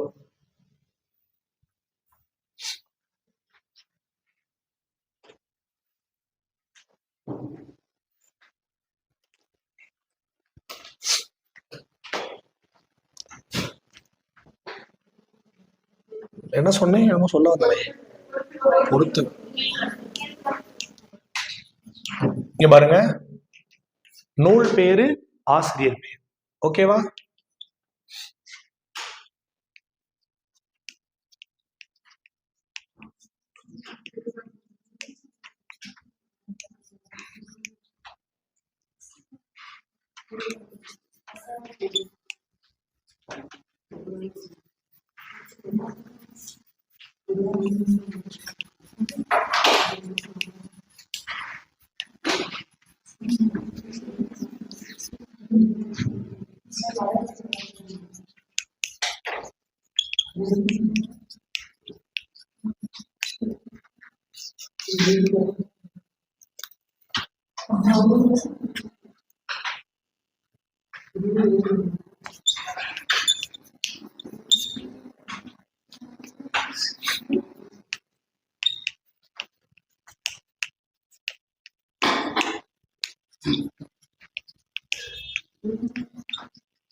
ஃபர்ஸ்ட் ஆப்ஷன் என்னது? ஆசாரக்கோவை பெருவாயில் முள்ளியார்.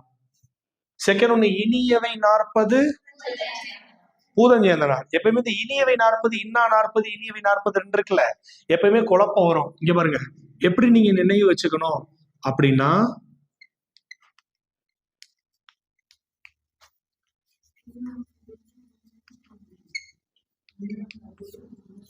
எப்படி ஞாபகம் வச்சுக்கணும்? இன்னா கபிலர் இனிய பூதம். அப்ப இன்னா கபிலர் இனிய பூதம்னா இன்னா 40க்கு ஆசிரியர் கபிலர், இனியவை 40க்கு ஆசிரியர் பூதஞ்சேந்தனார். புரியுது இல்லையா? ஆசாரக்கோவை கூட எக்ஸாம்பிள் இருக்கு. ஆசாரக்கோவைனா ஆ சொன்னால் வாய் பெருசா இருக்கும், ஞாபகம் வச்சுக்கணும்.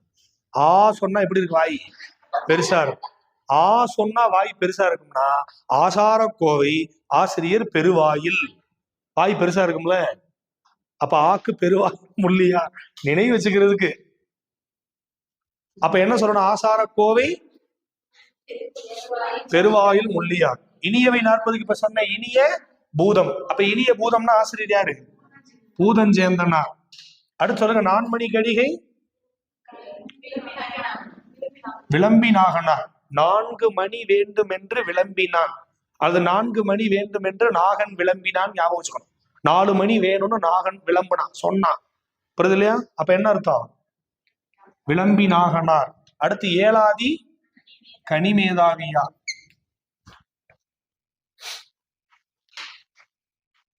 அப்ப நூல் பேரு ஆசிரியர் பேரு சில நேரம் என்ன பண்ணுவாங்க? வச்சு மேட்ச் பண்ண சொல்லுவாங்க. அப்ப நம்ம புக்ல படிக்கும் போது நீதி நூல்கள் படிச்சிடணும். அது போக மிச்சம் இருக்கிற நூல்கள் இந்த மாதிரி பொறுத்துக வச்சோ நூல் பேரு வச்சோ கொஸ்டின்ஸ்ல கொடுக்கும் போது அது ஆன்சர் சொல்ல தெரியணும்.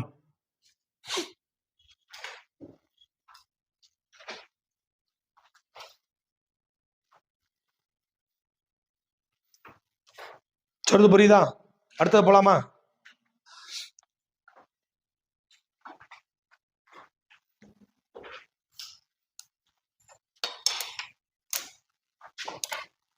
அடுத்த போமா?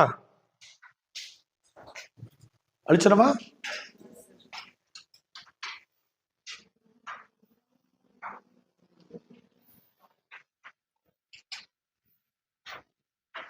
அடுத்து கவனிங்க. நீங்க இலக்கியங்களை வாசிக்கிற போது செய்யுளுக்கு கீழே இருக்கிற அந்த அறிஞ்சொர் பொருள் விளக்கம் இருக்குல்ல, அதுக்கு இம்பார்ட்டன்ட் கொடுக்கணும். கண்டிப்பா 1 or 2 கொஸ்டின்ஸ் எதுல கேட்பாங்கன்னா செய்யுள் பகுதிக்குள்ள வருகிற அறிஞ்சொர் பொருள் விளக்கம். புரிதல் என்ன? கண்டிப்பா 4 சொல் கொடுப்பான். 4 சொல்லுக்கு மேட்ச் பண்றதுக்கு வார்த்தை கொடுப்பான். ஒன்னோட பொருந்தி போகும். இப்ப 2க்கு ஆன்சர் தெரிஞ்சு 2க்கு தெரியலைன்னா கூட கண்டிப்பா நாம தப்பா தான் எழுதுவோம். ஆமாவா? சும்மாவே தப்பா தான் எழுதுவோம். அது வேற. ஒரு பேசிக்காவே நம்ம தப்பா தான் எழுதுவோம். ஆனா அதை நீங்க வாசிக்கலைன்னா கண்டிப்பா நம்ம தப்பா தான் எழுதுவோம். அர்த்தம் புரியுதா? இப்ப நான் எனக்கு இப்ப பொறுத்துகளை நான் எழுதி காட்டுறேன், எனக்கு ஆன்சர் சொல்றீங்களா? அறிஞ்சொரு போற விளக்கத்துல எப்படி கொஸ்டின்ஸ் வரும் அப்படின்னா,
யாக்கைனா இல்ல ஃபர்ஸ்ட் தாட்க்குன்னா முயற்சி. அப்ப தாட்கு முயற்சி. இல்ல இப்ப நீங்க சொன்ன மாதிரி வச்சுக்கோங்களேன். உங்களுக்கு என்ன தெரியும்? யாக்கைனா சரி. விசும்புன்னா எப்பயுமே தவறுல ஒன்னொன்னு கவனிங்க. புக்ல இருக்கு. சாரி 4 தான். இது 3, இது 4. எப்பயுமே கவனிங்க. தமிழ்ல விசும்புன்னா என்னது? வானம். அப்ப அசும்புன்னா நிலம். மறக்க கூடாது. விசும்புன்னா வானம், அசும்புன்னா நிலம். அர்த்தம் புரியுதா? அதே மாதிரி கவனிங்க. இப்ப 2 தெரிஞ்சிச்சு. இப்ப மிச்சம் புரிசைன்னு ஒண்ணு இருக்கு, தாட்குன்னு ஒண்ணு இருக்கு. புரிசைன்னா எதை குறிக்கும்? மதில். அப்ப தாட்குன்னா முயற்சி. அர்த்தம் புரியுதா?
செக் பண்ணுங்க.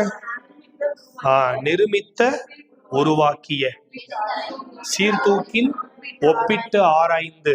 கரெக்ட். கெடிகளங்கி மிக வருந்தி, தவிர்க்க ஓனா. அவ்வளவுதான். இதுக்கு படிச்சிருக்கணுமா? புரிஞ்சா ஒரு முறையேனும் புத்தகத்தில் வாசிச்சிருந்தா. அர்த்தம் புரியுதா? அதுக்காக சும்மா வெளியிட முடியாது. இதுக்கு இது வரும் ரைமிங்ல போனா மற்றதுக்கு 1, 2 சரியா இருக்கும். மிச்சதெல்லாம் அப்புறம் மொத்தமா போயிடும், புட்டுக்கிட்டு போயிடும். அப்போ 1க்கு 2 முறை வாசிச்சிருக்கணும். நான் சொல்றது புரியுதா? அப்ப ஃபர்ஸ்ட் 1 சீர்தூக்கின் ஒப்பிட்டு ஆராய்ந்து, நிருமித்த உருவாக்கிய, கெடி கலங்கி மிக வருந்தி, தவிர்க்க ஒனா தவிர்க்க இயலா. கரெக்டா? புரியுதா? அப்ப என்ன பண்ணணும்? புத்தகத்துக்கு பின்னாடி இருக்க அறிஞ்சொற் பொருள் விளக்க சொற்களை திரும்ப திரும்ப திரும்ப வாசிக்கணும். இல்லையே ஒரு முறையேனும் வாசித்து பொருள் பார்த்துருக்கணும். அப்பதான் நமக்கு பார்த்தோன்னு இதுக்கு இதுதான் ஆன்சரா இருக்கும்னு கெஸ் பண்ணனாலும் முடியும். முழுசா நமக்கு தெரியாட்டி கூட பரவாயில்ல. இதுக்கு இதான் ஆன்சரா அப்படின்றது கெஸ் பண்ற அளவுக்கு நமக்கு தெரிஞ்சா கூட போதும்.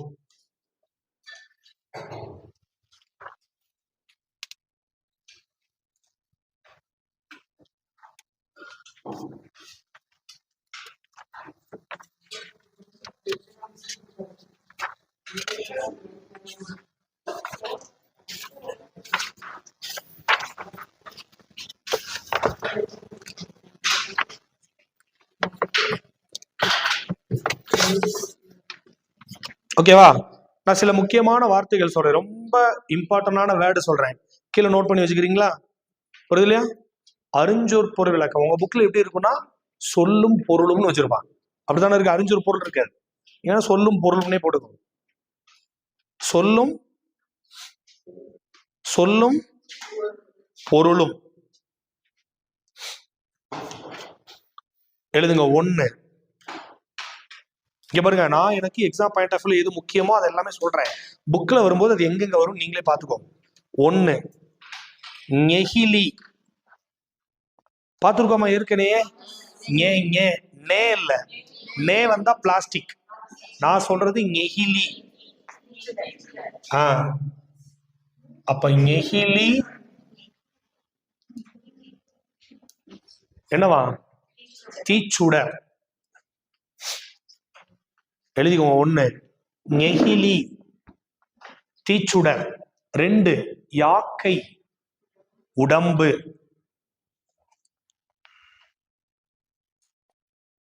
யாக்கை உடம்பு. விசும்பு வானம். விசும்பு வானம். அசும்பு நிலம்.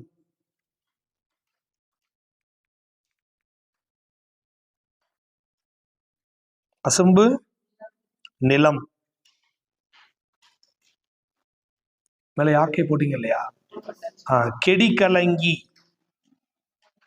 கெடி கலங்கி ரொம்ப முக்கியமான வார்த்தை. மிக வருந்தி.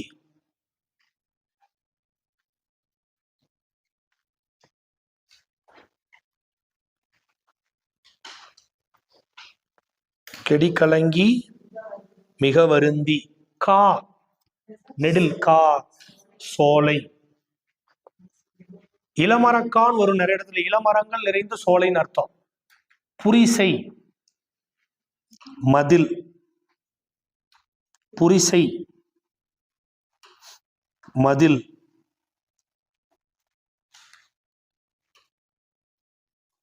கோட்டி. கோட்டினா மன்றம். தோரண வீதியும் தோமரு கோட்டியும் வருதா மணிமேகலையில? கரெக்ட். கோட்டினா மன்றம்.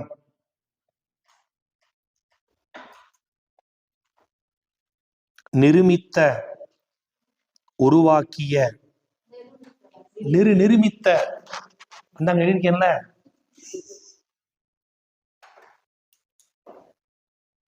மேரு. நான் அப்பதே சொன்னேன், மேரு என்ன மலை? இமயமலை. மேரு இமயமலை. ஒருமித்து ஒன்றுபட்டு. ஒருமித்து ஒன்றுபட்டு.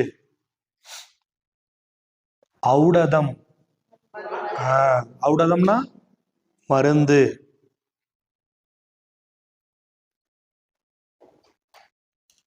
நெறி வழி. நெறினா வழி. ஒப்புரவு உதவி செய்தல். நேற்று சொன்ன நினைக்கிறேன். ஒப்புரவு உதவி செய்தல். பண் 3 சுழியின் பண் இசை.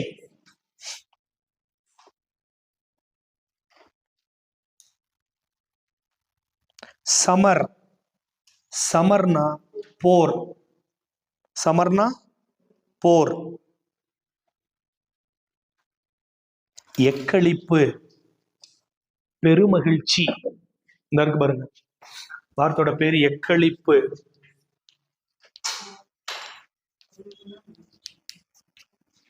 களிப்புனா மகிழ்ச்சி, எக்களிப்புனா பெருமகிழ்ச்சி. என்னது? நீங்களா ஏதாவது உருவாக்க கூடாது. என்னது? அக்களிப்புனா அந்த மகிழ்ச்சியா? அப்படியா? எதுல இருக்கு? இல்ல நீங்க சொல்லுவீங்களா புக்ல இருக்கான்னு கேட்டேன். இருக்கலாம். நீங்க அப்படி வார்த்தை யூஸ் பண்ணுவீங்களான்னு கேக்குறேன். ஓ, எனக்கு தெரியல, அதான் கேட்டேன். களிப்புனா மகிழ்ச்சி, முன்னாடி என்ன சேர்த்தாலும் மகிழ்ச்சியா தான் இருக்கும். புரிதலையா? கொஞ்சம் மகிழ்ச்சி, அதிக மகிழ்ச்சி, கொஞ்சம் கூடுதலான மகிழ்ச்சி அப்படி இருக்கும். அடுத்து வாங்க. பராபரம். பராபரம் மேலான பொருள். பராபரம் மேலான பொருள்.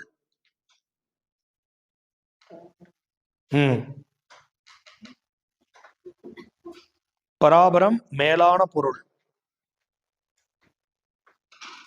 நீல் நிலம், பள்ளத்துக்கு வர பொதுலகரம். நீல் நிலம், பரந்த உலகம். நீல் நிலம், பரந்த உலகம். கும்பி. கும்பினா வயிறு. என்ன மேடம்? கும்பி. கும்பி கும்பினா வயிறு. மிசை. மிசைனா மேல். மேல் மேல். மிசை. மிசைன்னு போட்டீங்கன்னா மேல். விசனம், எதை நினைச்சு விசனப்படாத, கவலை. விசனம். விசனம் தெரியாதா? தமிழ்ல சொல்லும்போது விசனம்பா, எழுதும்போது விசனம். ரெண்டு சொல்லின. விசனம்னா கவலை. வாவி. வாவி. வாவினா ஓடை. சாரி, ஓடைனா பொய்கை. வாவினா பொய்கை.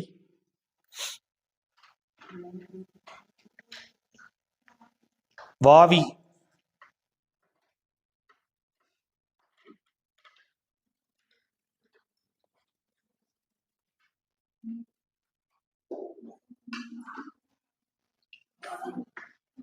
அடுத்து எழுதுங்க. துதைந்து எழும். துதைந்து எழும். துதைந்து எழும். துதைந்து எழும்னா கலக்கி எழும். துதைந்து எழும், கலக்கி எழும். அடுத்தது பகடு.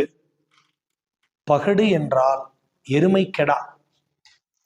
பகடுனா எருமை கடா. எருமை கடா. பொருதகர்னா ஆட்டுக்கெடா. ஆட்டுக்கெடா. பொருதகர். நேத்து கூட நான் ஒரு குறள் சொன்னேன், ஞாபகம் இருக்கா? ஊக்கமுடையான் ஒடுக்கம் பொருதகர் தாக்கற்கு பேரும் தகைத்து. இங்க பாருங்க, இது மேதி, இது பொருதகர், இது எருமக்கடா, இது ஆட்டுக்கடா. மேதினா எருமாடு. பகடுனால ஆனா இதுல இன்னொரு விஷயம், இன்னொரு நல்லா கவனிங்க. பகடு அப்படின்னா இது எருமை கடாவை குறிக்கும்.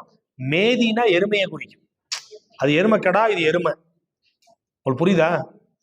பகடு எருமை கடா, மேதி எருமை, பொருதகர் ஆட்டுக்கடா. எங்க வருது இதெல்லாம்? பாட்டுல. அடுத்து வாங்க.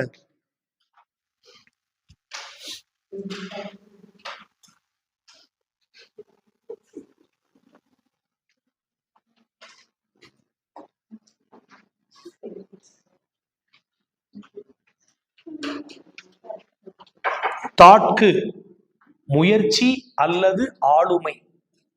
நாங்க எழுதுன தாட்கு அந்த ஃபர்ஸ்ட் சொல். தாட்கு அப்படின்னா முயற்சி கமா ஆளுமை. உங்க புக்ல ரெண்டு வரியுமே இருக்கு, ரெண்டுமே இருக்கு, ரெண்டுமே கொஸ்டின்ல கேட்பாங்க. பாடை மாக்கல். பாடை மாக்கல். பாடை மாக்கல்னா பழமொழி பேசும் மக்கள், பழமொழி பேசுகின்ற மக்கள். பாடை. பாடைனா பாஷை. பாஷைன்னு தமிழ்ல சொல்றோம்ல, தமிழ் எழுதுனா பாட. பாடை மாக்கல். மாக்கல் மக்கள்னா மனுஷங்க, மாக்கள்னா விலங்குன்னு சொல்லுவோம்ல, ஆனா இங்க மாக்கல் மக்களே குறிக்கும். பாடை மாக்கல் பழமொழி பேசும் மக்கள். போட்டீங்களா? போடாச்சா? தாமம். தாமம். தாமம் அப்படின்னா மாலை. தாமம்னா மாலை.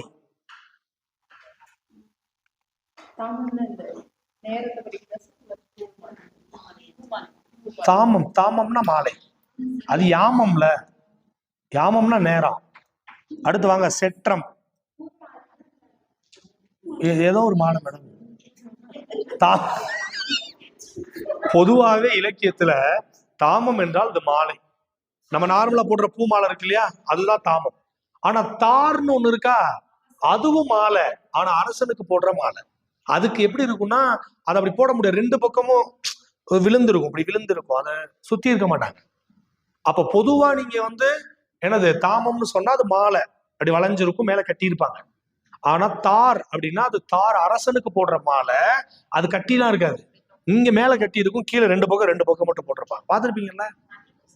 அதுதான் ரெண்டுக்கு வித்தியாசம். ஆனா ரெண்டு மாலை தான். தார் வேந்தன் சொல்லுவாங்க அரசனை, கேள்விப்பட்டிருக்கீங்களா? அப்படி அந்த அந்த மாலையோட வருவாங்க.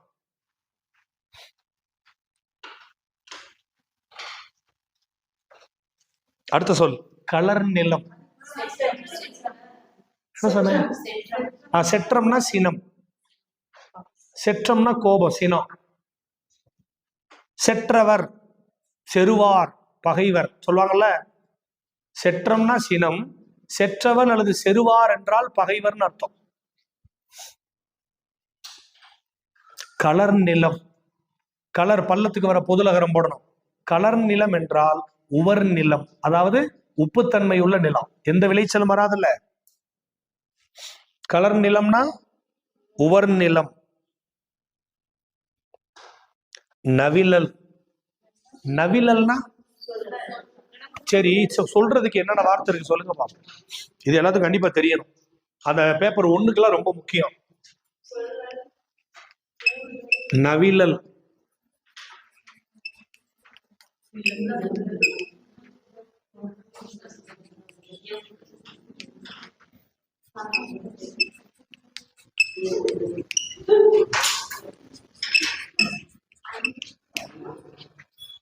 அறைதல்னா அறைகிறது கிடையாது, சொல்றது. நீங்க அந்த வார்த்தை மாத்திக்க கூடாது. அப்ப நவிழல், விளம்புதல், பகர்தல், இயம்பு, இன்னும் ஒண்ணு இருக்கே, அறைதல் சொல்லுவோம், வேற இன்னும் ஒண்ணு இருக்கு, செப்புதல். செப்புதல், சொல்லுதல். கூறுதல்னா நமக்கு நேராவே தெரியும்ல. அப்ப இது எல்லாத்துக்கும் என்ன அர்த்தம்? சொல்லுதல்.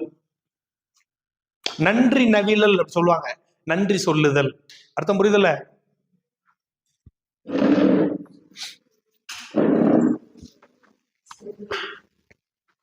பாருங்க, புக்கில் படிக்கிறப்ப எல்லாத்தையும் படிச்சிடணும், இது எல்லாம் ரொம்ப முக்கியம். நீ சார் சொல்லிட்டாரு பரவாயில்ல புக்கே படிக்க வேணாம், இதை மட்டும் படிச்சு விட்டு சோழியை முடிச்சு புள்ளாம நினைச்சிடக்கூடாது. ஆமா, என்ன மேடம்? ஆமா, பதம் நாளும் மொழி நாளும் கிளவி நாளும் சொல், அது தெரியும்ல. பதம், மொழி, கிளவி.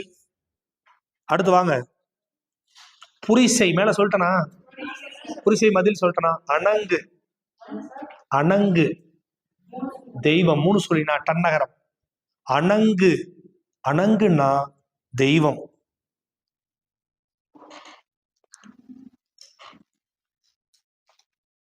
மாகால், மாகால் சேர்த்து எழுதுனா மாகால். மாகால்னா பெருங்காற்று. மாகால் என்ன சொல்லணும்? பெருங்காற்று. அது ரொம்ப முக்கியமான சொல்லு. மைவனம், மைவனம் ரெண்டு சொல்லின. மைவனம்னா நிறைய பேர் வனம்னா காடு, மையினா இருட்டு, இருட்டான காடு அப்படி. மைவனம் என்றால் தமிழ்ல மலை நெல். மலையில விளையிற நெல் இருக்குல்ல, அந்த மலை நெல்லுக்கு பேரு மலை நெல். மலை எந்த மலை? ஊட்டி மலை, மலை நெல்.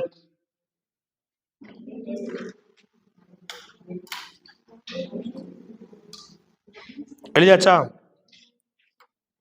எழுதிங்களா? குருளை, குருளை அப்படின்னா குட்டி, குருளை அப்படின்னா குட்டி. அடுத்தது உயங்குதல். உயங்குதல் என்றால் தமிழ்ல வருந்துதல். உயங்குதல், ஊயங்குதல், உயங்குதல்.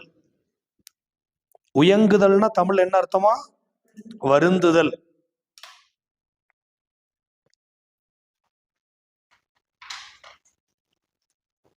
கோடு.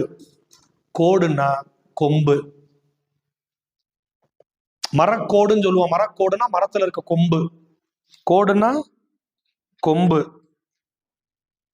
மல்லல், எங்க நான் ஏற்கனவே சொல்லியிருக்கேன். மல்லல், மல்லலம், மல்கு, மல்கு மதுரை, மல்லல் நெடுமதில், மல்லலம் குருத்து, வளம். அப்ப மல்லல் என்றால் தமிழ்ல வளம். வளமான, வளமையான சொல்றோம்ல, தூய தமிழ் சொல்லு. கண்டிப்பா கொஸ்டின்ல வரும். அடுத்தது செரு. செரு வயல். செருன்னா வயல். அடுத்தது புரைதப. புரை தப. தப தப. புரைதப. இங்க இருக்க புரைனா குற்றம், தபனா இன்றி. அப்ப என்ன அர்த்தம்? குற்றமின்றி. குற்றமின்றி. தும்பி ஒரு வகை வண்டு. கும்பினா வயிறு சொன்னோமா? கும்பினா வயிறு, தும்பினா ஒரு வகை வண்டு.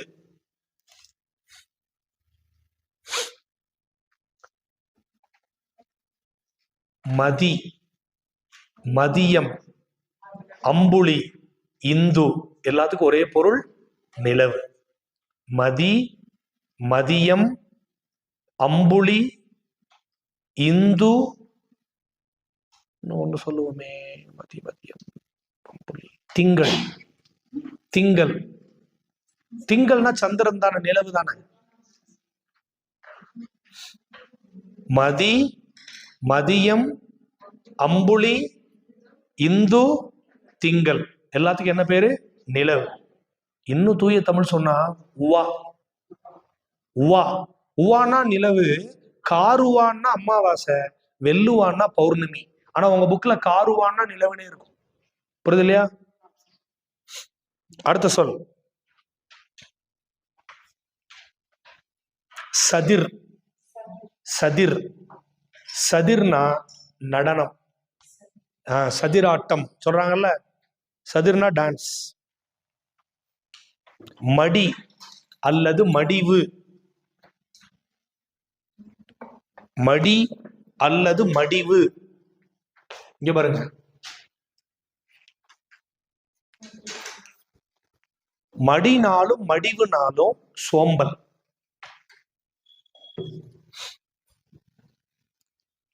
மடினாலும் மடிவுனாலும் சோம்பல்.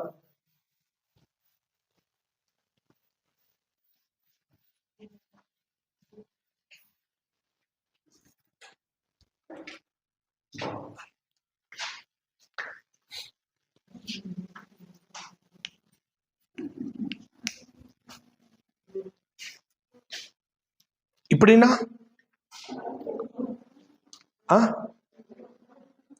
இந்த அல்லல், அல்லல் பட்டாங்க அப்படி சொன்னா, நார்மலா சொன்னா அல்லல், அந்த அல்லல் குண்டுலா இயல்பு லகரம், அதான் துன்பம். இல்லு இல்லு ரெண்டு இல் மாறி வந்துச்சுன்னா துன்பம். இந்த அல்லல்னா சேரு. சேரு சகதின்னு சொல்றோம்ல.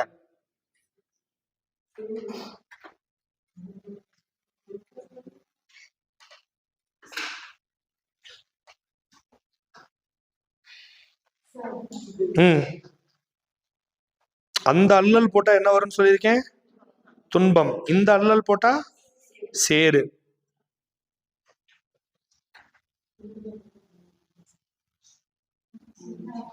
அடுத்தது தெங்கு. தெங்குன்னா தேங்காய்.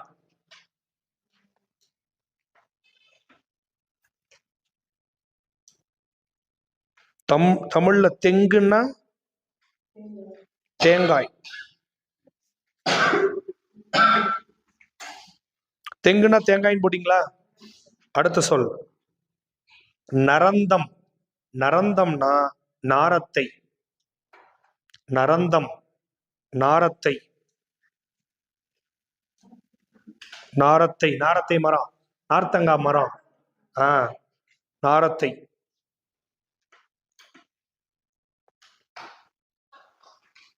காஞ்சி ஆற்று பூவரசு மரம்.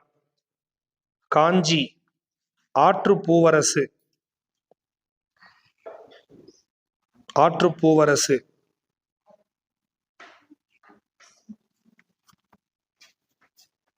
கோழி. கோழி. சாலம்னா கோழினா அரசமரம், சாலம்னா ஆச்சாமரம். என்ன மேடம்? அப்படிலாம் இருக்கு மேடம். இரும்போந்து சொன்னா அப்பத பருத்த, அப்ப எழுதுனீங்களா? வருக்கை. அப்ப இரும்போந்து பருத்த பனைமரம்.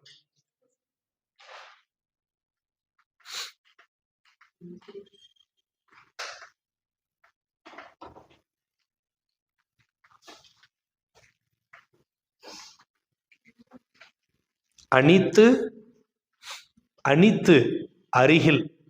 பாருங்க, இது போன எக்ஸாம்ல क्वेश्चन கேட்டான். அணித்து 3 சொல்லி நீ அணித்து. இங்க பாருங்க என்ன கேட்டா தெரியுமா? அணித்து பிராக்கெட் ஆப்ஷன் ஏ அருகில், ஆப்ஷன் பி தொலைவில், ஆப்ஷன் சி மேலே, ஆப்ஷன் டி கீழே கொடுத்து மேல எதிர்ச்சொல்லை கண்டறிக. இப்ப 2 வேலை. இதுக்கு என்ன மீனிங் தெரியணும். இதை எதிர்ச்சொல் படுத்தணும். அணித்துன்னா அருகில், அப்ப அணித்துக்கு ஆப்போசிட் தொலைவில், அப்ப ஆன்சர் ஆப்ஷன் பி. அப்ப அணித்துன்னா என்ன அர்த்தம்? அருகில். அர்த்தம் புரியுதா? அப்ப புக்ல மென்ஷன் பண்ணிருக்கான், அதனாலதான் கேட்டிருக்கான்.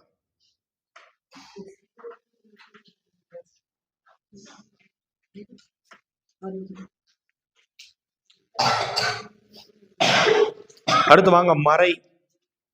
தாமரை மலர். மறை, மறைனா அது மானையும் குறிக்கும், தாமரை மலரையும் குறிக்கும். மறை வேர், வேருக்கு வர்ற சின்னராதானா இடைநரகரமா. அந்தம், மறைனா தாமரை மலர், மலர். தாமரை மலரையும் குறிக்கும், மானையும் குறிக்கும். மறை என்றால் மான்னு படிச்சிருப்பீங்கல்ல இல்லையா? தமிழே படிக்கல. எந்த நாட்டுல இருந்து வந்தீங்க? அடுத்து என்னது? என்னமோ சொன்னேன் இப்ப. அந்தம் என்னது? முடிவு. ஆதி முதல். அந்தாதி சொல்லுவோம் இல்லையா? அந்தம்னா முடிவு, ஆதினா முதல். அடுத்த சொல் கமுகு. பாக்கு. கண்டிப்பா கமுகம். கமுகம் மரம்னா பாக்கு மரம். கமுகு பாக்கு. அறம் நற்செயல். அறம் நற்செயல். வெகுளி சினம். என்ன சொல்லியிருக்கேன்ல, வெகுளி சினம்.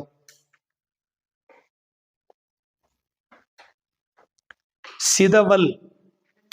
சிதவல் குண்டையில் இயல்புலகரம். சிதவல்னா தலைப்பாகை. சிதவல் தலைப்பாகை.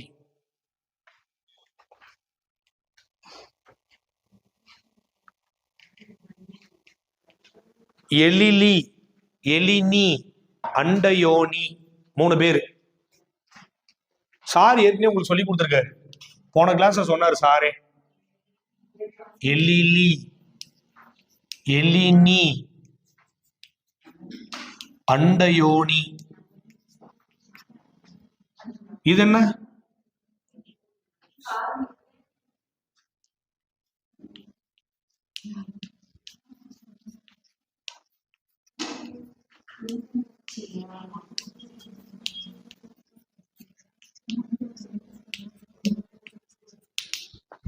அண்டயோனி சூரியன். இந்த அண்டத்திற்கு ஒளி தருகிற பொருள். இந்த எழிலி மேகத்துக்கு சார் இன்னொரு வார்த்தை சொன்னார், ஞாபகம் இருக்கா? கொண்டலா. கொண்டலா, கொன்மு. கொன்மு. அப்ப எழிலி கொன்மு அப்படின்னா என்ன அர்த்தம்? மேகத்தை குறிக்கும்.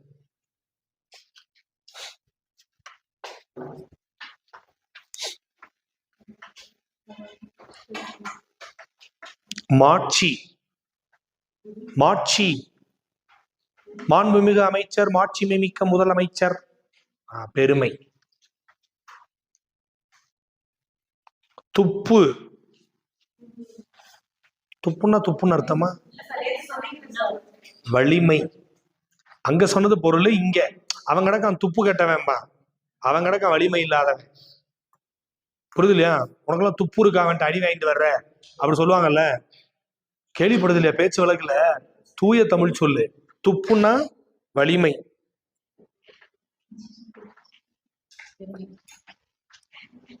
கொழுஞ்சோறு. கொழுஞ்சோறுனா பெருஞ்செல்வம். கொழுஞ்சோறு பெருஞ்செல்வம்.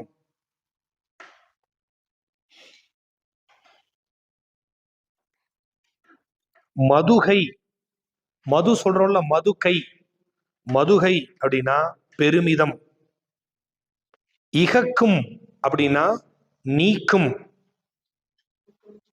இக இக இக இகக்கும் நீக்கும்.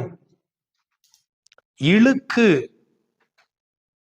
இழுக்குன்னா குற்றம். குற்றம். வதுவை. வதுவைனா திருமணம். மண்டிய. மூணு சொல்லி இந்த மண்டிய நிறைந்த.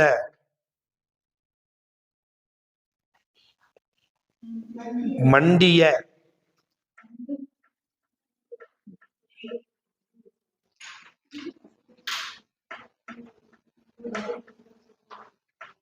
அரவம்.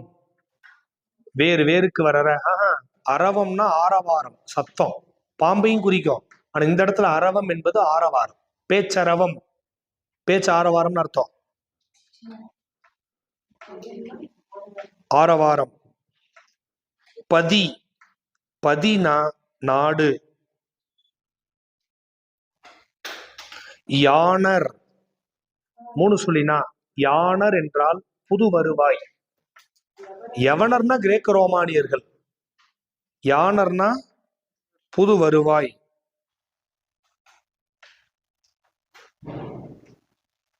கருந்துப்பு. இப்பதான் சொன்னேன், துப்புனா வலிமை. கருந்துப்புனா மிகு வலிமை. கருந்துப்பு மிகு வலிமை. ஏமம் பாதுகாப்பு. தரங்கம். தரங்கம்பாடி இருக்குல்ல, தரங்கம்னா கடல். உங்க ஊருக்கு பாருங்க, பேர் காரணமே இருக்கு. ஆமா. விசயன். வில்லுக்கு விஜயன் சொல்றாங்களா? விசயன் அப்படின்னா அர்ஜுனன். வில்லுக்கு விஜயன் சொல்றோம்ல, அந்த விஜயன் யாருன்னா அர்ஜுனன்.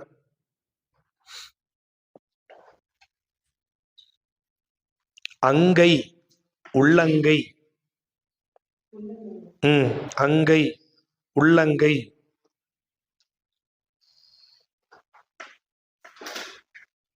அயன். ரெண்டு சொல்லி என்ன? அயன் பிரம்மன்.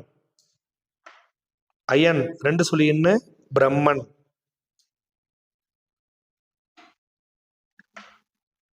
ஒடியா. ஒடியானா குறையா. ஒடியா குறையா. அடுத்த சொல் நாங்கூல் புழு. நாங்கூல் புழு. நாங்கூல் சிறப்புலகரம். நாங்கூல் புழு மண்புழு. கூழ் கூழ் சிறப்புலகரம். நாங்கூல் புழு.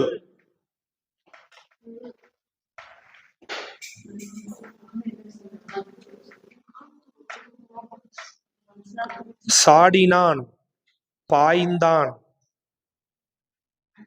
சாடினான். சாடினான் பாய்ந்தான். ஆகாது முடியாது. ஆகாது முடியாது. உள்ள பூட்டு அறிய விரும்பாமை. உள்ள பூட்டு அறிய விரும்பாமை. உள்ள பூட்டு அறிய விரும்பாமை. மதலை. எங்க மதலைன்னா என்னது? மதலை. இப்ப நான் சொல்லுங்க, எனக்கு பொருள் வேணும். ஓகேவா? பார்த்து சொல்லுங்க, எதுனாலும் பார்த்து சொல்லுங்க. அடுத்த சொல் மதலைன்னு போட்டீங்களா? அடுத்தது எழுதுங்க. மது எழுதிருக்கோமா? மது மதுகரம்ல எழுதுனா? சரி விடுங்க, அப்பனா வேணாம். ஒண்ணு மதலை, அடுத்தது தோம். தோம் தோம். தோம். அடுத்தது கலாம். அப்துல் கலாம் எழுதுறீங்கல்ல, கலாம்.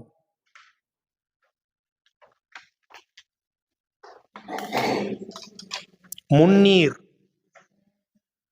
முன்னீர்.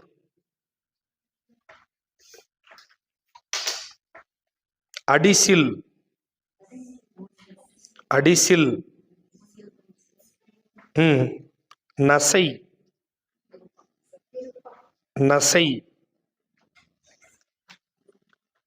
தரளம். பள்ளத்துக்கு வர பொதுலகரம் தரளம்.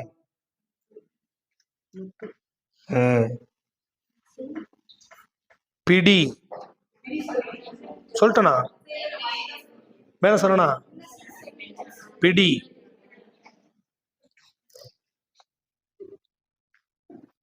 கொண்டல். கொண்டல்.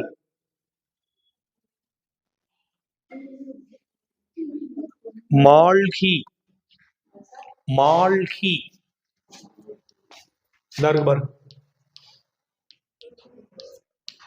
லாஸ்ட் ஒன் நோபுரம். இதுக்கு மட்டும் பொருள் பாருங்க, அவ்வளவுதான். இங்க பாருங்க, எல்லா வார்த்தையும் நானே சொல்லிட்டேன். உங்க வேலை 6 to 12 ஃபுல்லா படிச்சுட்டு இந்த வார்த்தைகளை திரும்ப திரும்ப திரும்ப பொருள் பார்த்துக்கிறது. நான் அதனாலதான் ரொம்ப இம்பார்ட்டன்டான வேர்டு, புரியுது இல்லையா? புக்ல நீங்க படிக்கிறப்ப இது எங்கெங்க வரும் தெரியும், ஒரு இடத்துல வராது, அங்கங்க இருக்கும். நான் முக்கியமான வேர்டெல்லாம் மொத்தமா எழுதி வச்சு சொல்லியிருக்கேன். எத்தனை சொல் இருக்கு? அம்புட்டு இருக்கா? அப்ப அவ்வளவுதான், அதை ஃபுல்லா படிச்சிட வேண்டியதான். நான் சொல்றது புரியுதா? புரியுதா? இப்ப எத்தனை சொல் எழுத சொல்லியிருக்கோம்? 1 2 3 4 5 6 11 சொல்லு எழுதிடலாமா? பிரேக் முடிச்சுட்டு வந்து எழுதிங்க. ஓகேவா? இங்க பாருங்க, நீங்க உங்க மாடல், உங்க பேப்பர் 1 பேப்பர் 2ல ஏற்ற ப்ரீவியஸ் கொஸ்டின் பேப்பர் இருக்கும்ல, அதுல கேட்ட வார்த்தையை பாருங்க, இதுக்குள்ளதான் இருக்கும் கண்டிப்பா. எடுத்த ஆசிரியர் நல்ல ஆசிரியரா இருந்தா அதான் எடுத்திருப்பாங்க. நீங்க வேணா செக் பண்ணி பாருங்க, உள்ளுக்குள்ள என்னென்ன வேர்டு எடுத்து கொடுத்துருக்காங்கன்னா அதுல உங்களுக்கு கண்டுபிடிக்க தெரியுதான்னு பாருங்க. அதே மாதிரி நீ கண்டுபிடிச்ச அந்த பேர்கள் அதெல்லாம் உங்களுக்கு ஆசிரியர் அதுல பழைய நோட்ஸ்ல எல்லாம் வந்திருக்கான்றதையும் செக் பண்ணி பார்த்துக்கோ. ஓகேவா? அப்ப லஞ்ச் முடிச்சுட்டு பார்க்கலாமா? நேரம் ஓடும் கடகடன்னு. எழுதுறது எழுதிட்டு படிக்க ஆரம்பிச்சிருந்தோம். சும்மா கொஞ்சமா இருக்கிற மாதிரி தெரியும், ஆனா ஒரே நாள்ல படிச்சிட முடியுமா? கண்டிப்பா முடியாது. அப்பப்ப டைம் ஸ்பெண்ட் பண்ணி உட்காந்து ப்ரிப்பேர் பண்ணும். மதியானம் இந்த பாடல் அடிகள்ல இம்பார்ட்டன்ட் பாடல் வரி ரொம்ப முக்கியமா நீங்க கட்டாயம் படிச்சிருக்க வேண்டிய பாட்டு வரி அதெல்லாமே நான் மதியம் எக்ஸ்பிளைன் பண்றேன் ஒன்னொன்னா. ஓகேவா? ஆனா நடத்துற எல்லாமே தனிப்பட்ட புத்தகத்தில் உள்ளது கிடையாது. 6th to 12th வரைக்கும் இருக்கிற புத்தகத்துல நமக்கு எக்ஸாம் பாயிண்ட் ஆஃப் வியூ சொல்றது புரியுதா?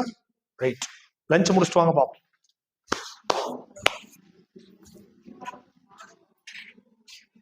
ராஜா சார், வாக்குண்டா?